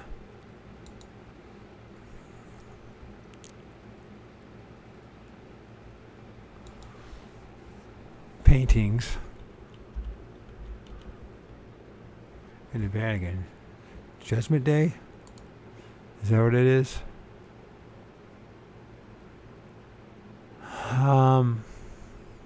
Last Judgment. And it's for the Sistine Chapel.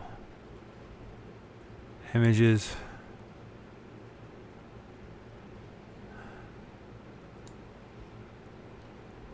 I mean, they known about this creature. This creature that somehow has some kind of connection with the trees, the neurons of the world, of the earth, and the underworld that they hijacked and called hell. But saying that, I mean, it is what it is.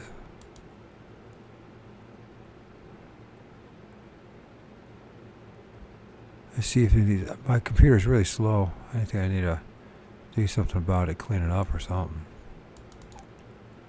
I got my book. I got my Grammarly running. I got this. And the damn freaking Buckeye cable just shaft me saying, I'll pay you now $101. I mean, it's supposed to be 66 and now it's 101. They're supposed to give me a discount and everything. They've done that, and I swear to God, I swear they just do it just to make. I think they don't really want to help anybody out. They just want to make money. Pure business. Anyways, let's see if we can find it.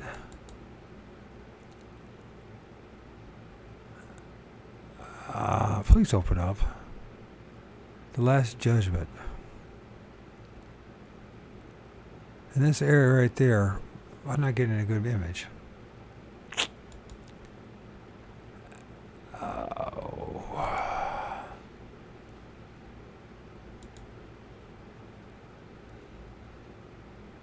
Anyways, it's right there in the dead center in the middle. If you look at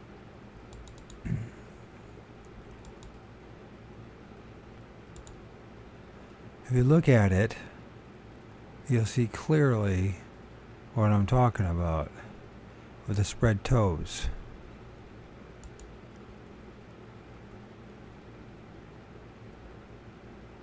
But of course, it doesn't want to show you. It's right. You can't see it. Gosh darn it. Alright, I know what to do. Let's just get all this. I know where to find it. In my files.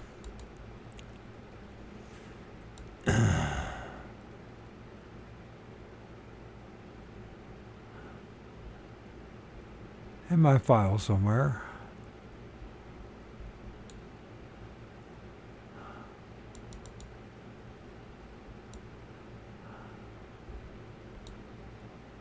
In my files.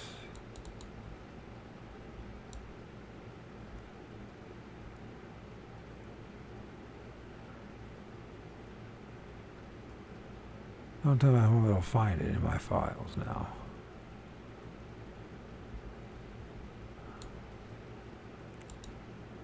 Screwing up somewhere.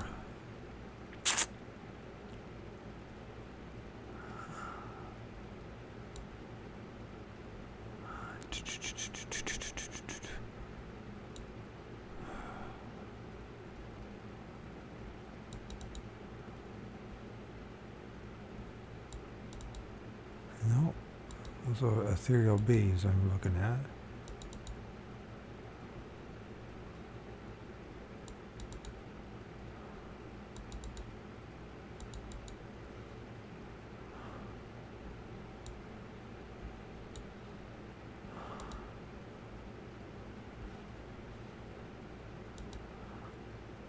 Okay, I can't find it.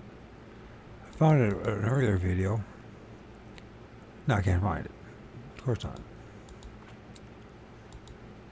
Anyways, the Last Judgment, if you look at the dead center in the bottom, you'll see clearly as it's gating, the gates are a caveway to the underworld, that there are these hairy dudes that are in line with the story of Esau, not of Genesis 6.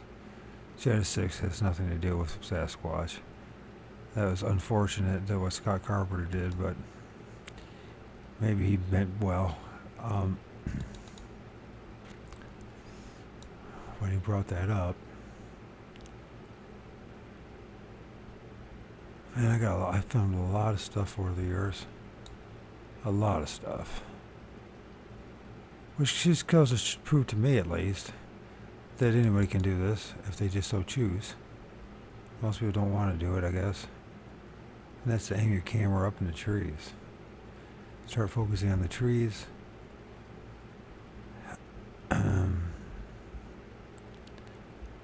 And of course, water is a good area too, with trees, small streams. Fellow Bigfoot Eastern research.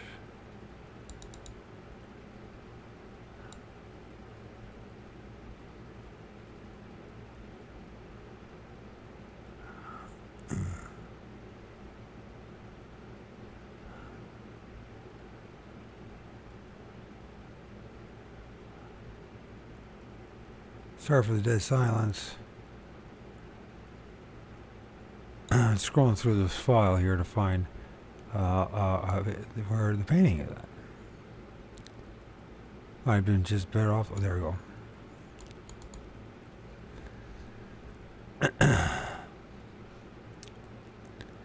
So interesting. You always hear about these people. Well, first of all, interesting in this part of the Last Judgment, pillars. And how many people who have had out-of-body experience or near-death experience talking about the Roman-like pillars? Then we got this thing going on here.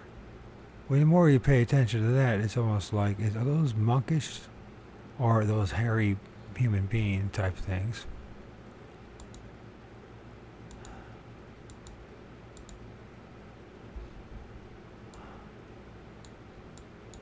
Well, this is where it's at, and if you could find that,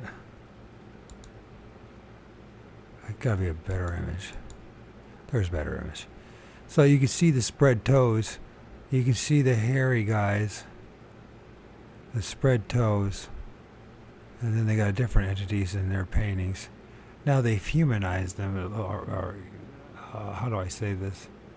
It's not anthropomorphized. Anthropomorphized.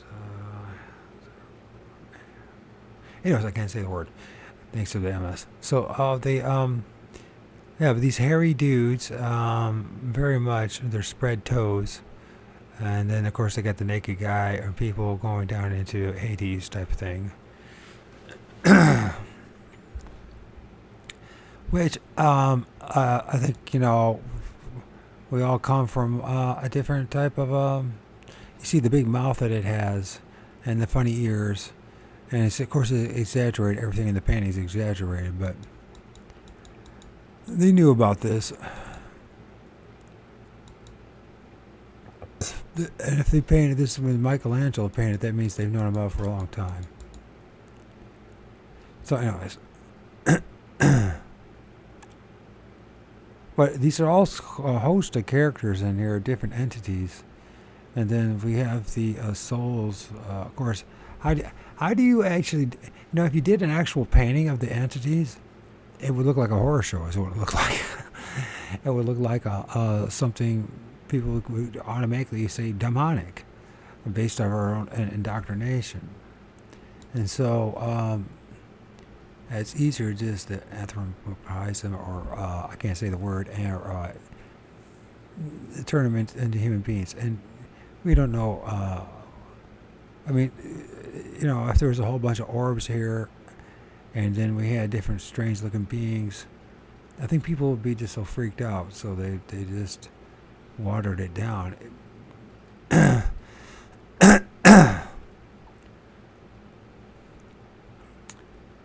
So, but who knows? That's the problem. Who knows? It's all guesswork, isn't it? So, anyways, back to this, Mr. Osman, and I did a reading of what somebody said from an article. I can't remember where it's from, but it's in the playlist of the Bigfoot playlist or Sasquatch playlist, one of the two. Of Osman's and his interview and what he said in his story. And so this is a famous one of him being kidnapped by these things. Now, what's interesting is to note, so far we've heard of one lady who was supposedly kidnapped when she was 17, or taken and then released. Someone got impregnated and had a stillbirth or miscarriage, allegedly. Although it didn't sound like she admitted that. It sounded like it might be added to the story. I'll probably play a video from it's an NTV in which they it's not their video, but they played it and broke it down a little bit, and the ethereal looking Sasquatch, and how the guy got knocked over after shooting him, but notice the guy was still alive. They didn't kidnap him or tear him to a bunch of pieces. So apparently there seems to be some kind of rules that are in play. Then Osmond, 4 days supposedly in their they had hijacked and drug him to their lair, and then they allowed him to escape. Now, you could say it simply was about the snuff, and maybe it was the snuff that kept him. But I think there's 4 of them, and if they really wanted them, they could have went and snatched them again. So I think they had their fill of Mr. Osman, and he was allowed to go. I guess my point being in this, there's very few. There's a few stories of tragic things happening, but most of the time, what's happening with these things is they're scaring the living hell out of us. This brings up a lot of questions. Especially when you really get into this and you start realizing what's going on here, and that it's more than flesh and blood, and that there's possible this a paraphysical, ultra-dimensional type beings that can come and go. And I don't know. And when they show up here, are they really full flesh and blood, or are they more on the plasmic side, and are allowed to be around just long enough to have an interaction here for whatever reason that be, and then they go back into the universe. This is massively made of plasma. So I'm sure there's plenty of people out there that could do a better job sharing their take on things and make it more clear. I'm not a great communicator. I don't know. Got a couple of people who are supposed to join me at some point. I'm hoping that they do. I won't bring them up until they do. So as far as mentioning them, because first of all, I'm not getting any traction anyways. These interviews, no one's paying attention. I'm not getting promoted, and I'm totally censored. They're punishing me, and they're gonna probably punish me forever for standing up against the global tyranny that we experienced from 2020 to now, basically, in 2022 at least. And I don't have the strength to go another round of fighting them. In fact, I don't even desire it anyways, because it's like I'll let the younger, more virile and more stronger crowd do the fighting. I plant the seed. I will lay down my sword, and you know, and I've seen people now talking about this stuff that happened in the past several years. They're allowed to now start talking about it. But somebody had to have enough guts to say something about it. I was one along with thousands of others, and now I'm paying the price. And since I'm paying the price anyways, and I know I'm not going to be allowed to grow, I mean, I guess I could play the game and buy some subs. Well, I'm not going to do that. So I'd rather have 2 people follow me and share in my journey than 2,000 people. And because I'm really not interested in entertaining people. I would like to plant the seed to get people to do their own research and do the next step. And I do believe that a big connection to all this and understanding what's going on, a big part of it, let's say, an important part, it'd be a better way of saying it, is the trees. And we just get people to actually start aiming the camera up in the trees, but then again, I got my own research. Plus, I got to write my book, and then I got to do I don't know what the hell's going to happen. It's like, as usual, things start building up. But if it's meant to be, it's meant to be. I want it to be, so it shall be. All right, that's what they say. I want to have. I am healthy. I just have to make it happen. In the interview with Mr. Osmond, he stressed a collection of roots by these creatures and even named the planets, blah, blah, blah. Perhaps he got the notion, okay, blah, blah, blah, blah, blah, blah. The creature took off, okay, blah, blah. King, this, blah, blah, blah. Okay, so we got to the point, okay. Phenomenally long and spreading toes. That's an important thing.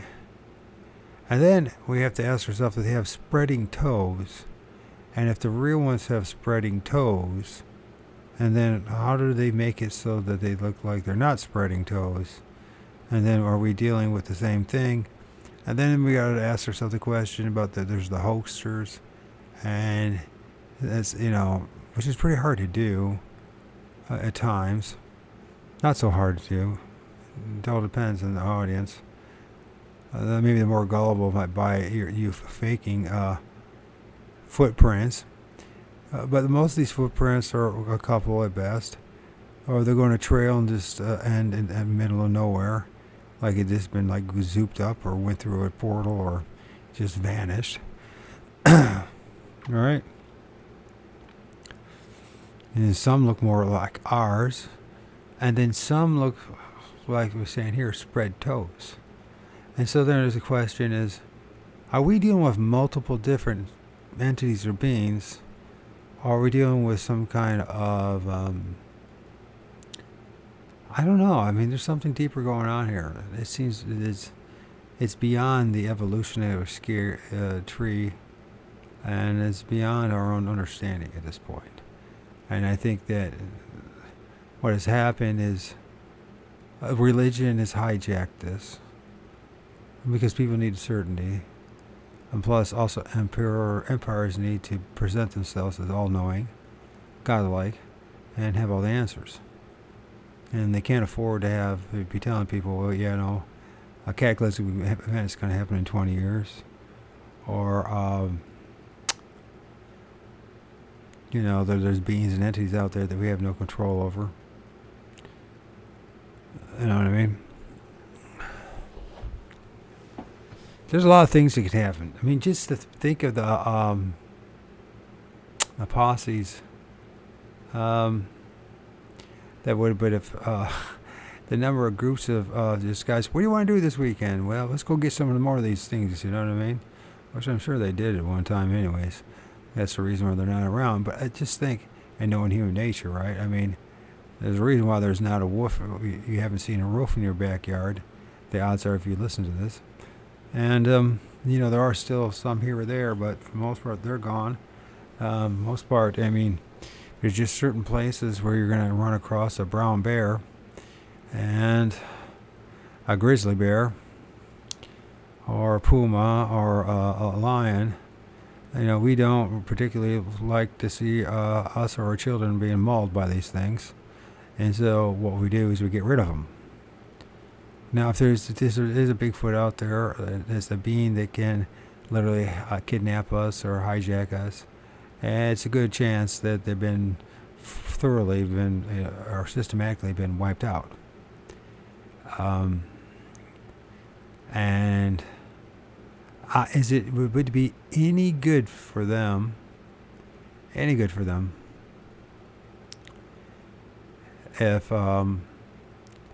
we all knew about that they existed, and 100% for sure, say in Quebec or the Northwest or in British Columbia or in California.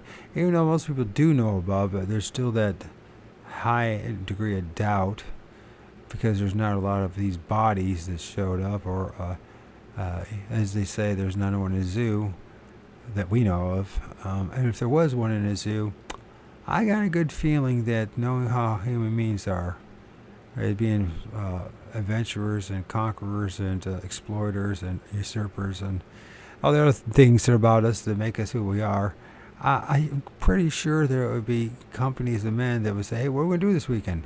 Let's go find one, boys.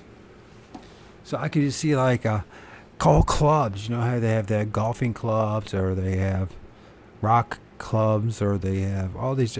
I could just see it, how they, there's one thing about the Bigfoot community. They have a community, and they do some pseudo research. It's not really serious. I wouldn't consider it serious. Tromping around in the woods with a group of you guys, it's great, and I think it's wonderful you're doing that because you're connecting to nature. But the odds of you actually running across a Bigfoot with 20 of you guys, or 30, or even 4 of you, or even 2 of you, it's pretty slim, because they know what you're doing and they're more aware of you than you are with them, and they're going to be hightailing now there long before you ever show up. And so, it's very difficult to make these things happen. I've seen them firsthand. I've had up close encounters. I filmed some things, and I know that nobody would be, unless you're experienced in this. Only the experienced people would accept it and put it and compartmentalize it and put it in this category and say, yeah, you've seen something that we call Bigfoot or Sasquatch, which I argue that we are making a mistake by labeling everything Sasquatch, or as he brings up too about the abominable snowman. We're doing multiple things, and a lot of them look alike as far as being real hairy, different sizes, and they come and go. It's like they just show up, and then they just disappear. And people will say, rationalize and say they're migrating, stuff like that. And it makes sense, if you're very from a scientific, materialistic perspective. But then the reality is, we don't know what we're dealing with. But we do have historical stories and accounts. Believe it or not, in the Bible, Esau, it clearly is talking about something that's like a Sasquatch or a hairy man of the woods. That's not a human being. Esau is not, no way in hell that's a human being. There's no human being that's hairy like a freaking goat from head to toes, except for the palm of his hands and the sole of its feet. Just isn't. There's some pretty hairy dudes, but they're not as hairy as a goat. And all I have to do is look at what a goat looks like. So then we got to deal with that. And I've lost total track here. Let me get into this. I've been reading so much to move my mouth, and for better or worse, because my vocal cords is just, I've always been weak to begin with, and they've become very weak. So, plus, it's good to keep your mind active one way or another. So, for now, I'm staring at words I can barely see. I don't think, thank goodness I got this computer. Thank goodness the Squatch Gang and Sasquatch Confessions are helping helped me out. I mean, I paid for most of it. They paid for, well, they paid for about 40% of it. So, unfortunately for them, I wouldn't be having a computer right now. I'd maybe now just be getting the computer. And then, hopefully it'll last long enough for to get the books written and find some way to make some money.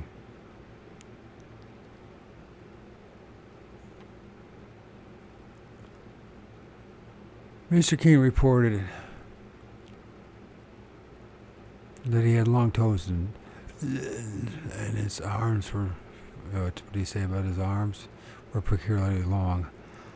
I read the original account from an old clipping to a company of Easterners some years ago. I heard somebody murmur, so endeth the first lesson. And so indeed, for although that statement has been repeatedly recounted, and my king has been repeatedly said, I have elaborated, no further direct quotes appear to have been extended. This is the way the unexpected things happen. I know the few that I have experienced, you are not prepared for them. By the time you have managed to bring your senses to bear upon them, they are up and away, and you are left gaping with blurred impressions all around. It says this remarkable and particular word, long, used to describe the toes rather than the whole foot, is most pertinent, as we shall see when we come to examine the tracks of the omas. So anyways,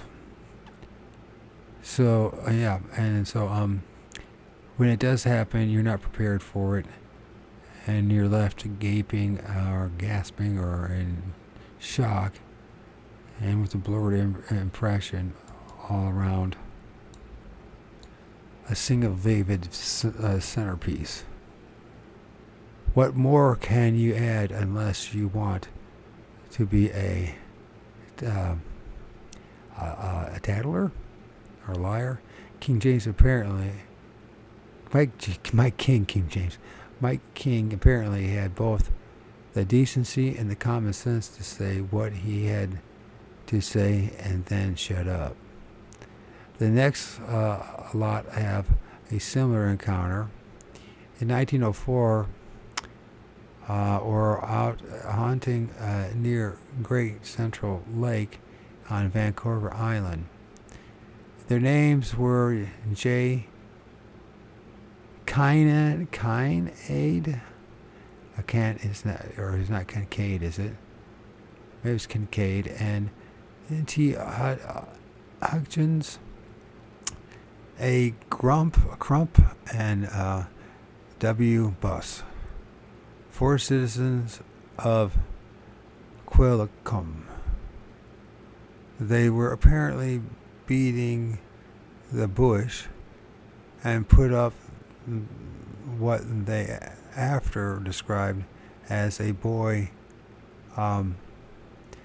ABSM that was covered with brown hair but had long red hair and a beard. It is very odd to report that they otherwise crops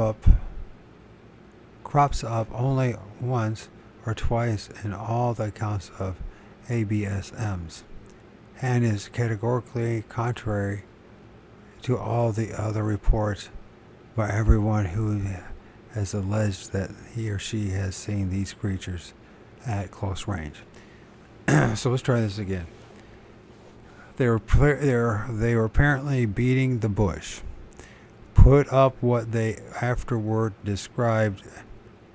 So I missed it. They must have been making a racket or something, and they scared out a boy ABSM that was covered with red hair but had long red hair, but it had long head hair and a beard. The third classic report is dated 1907 and was made by the captain and crew of a coastal steamer, Capilano, on their return from a routine cruise during which they had called a small landing named Bishop Cove.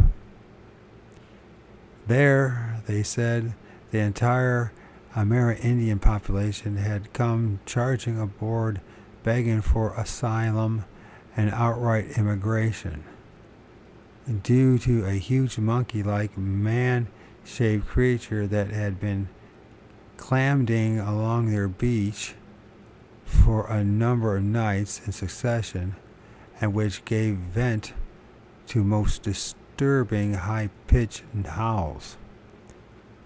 These people readily identified the creature, but insisted that it had moved into their territory with its family, if not its whole clan, and that it would not brook any interference by a few poorly armed humans. The comment on this report are rather illuminating, as they display a curious acknowledgement of the presence of such wild men, and in fact that while they are accepted as being basically peaceable and known to mind their own business, while they avoid organized men and masses, they tend to adopt a nasty tone when it comes to hunting and collecting rights, and appear then to regard Americans as interlopers and a nuisance. In 1907, however, the attitude of even the British towards real primitives was going through a peculiar phase. Halfway between the concept of the worthless native and that of the noble savage, the Americans had proved an unreliable labor force, while certain other non-Europeans had turned out to be far too civilized for rank exploitation.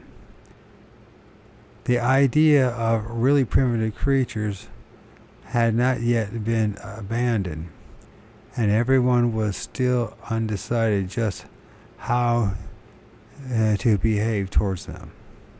The thought that we might be dealing with subhumans did not, of course, occur to anybody professing any education. After all, Darwin was hardly cold as of then, but it remained in no way illogical to the uneducated, and it was played on by the press. This may, in some measure account for the solemnity with which a discovery made in 1912 was greeted. I got this report from Mr. Burns, or is it Burns or Bums? I'm going to go Burns, mentioned above. It came to him from the principal, a Mr. Ernest A. Edwards, who states that he was residing in Shuswap, BC at that date, and that he and his wife had unearthed on a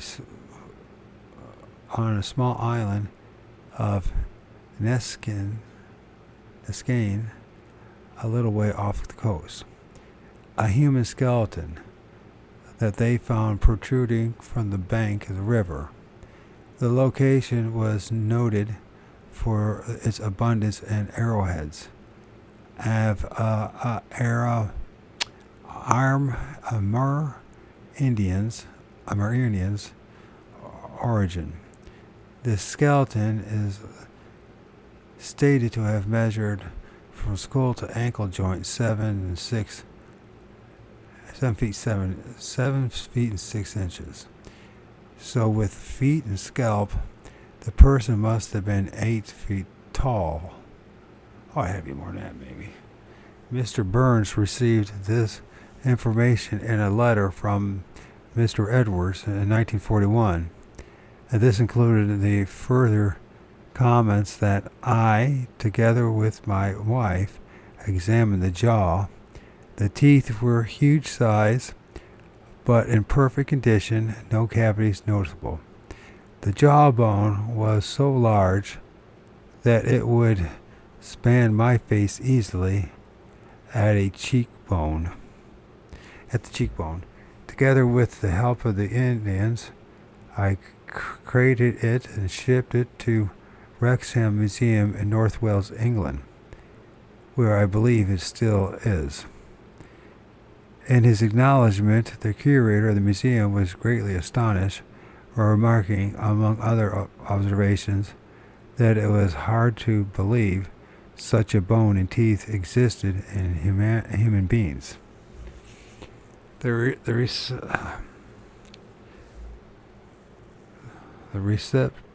receipt of such intelligence as I need to stop. I need to go back. That's what I need to do.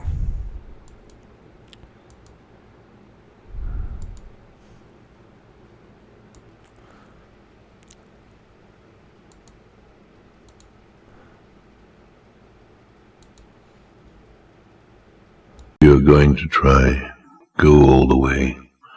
Otherwise, don't even start. If you're going to try, go all the way. This could mean losing girlfriends, wives, relatives, jobs, and maybe your mind.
Seasons don't change.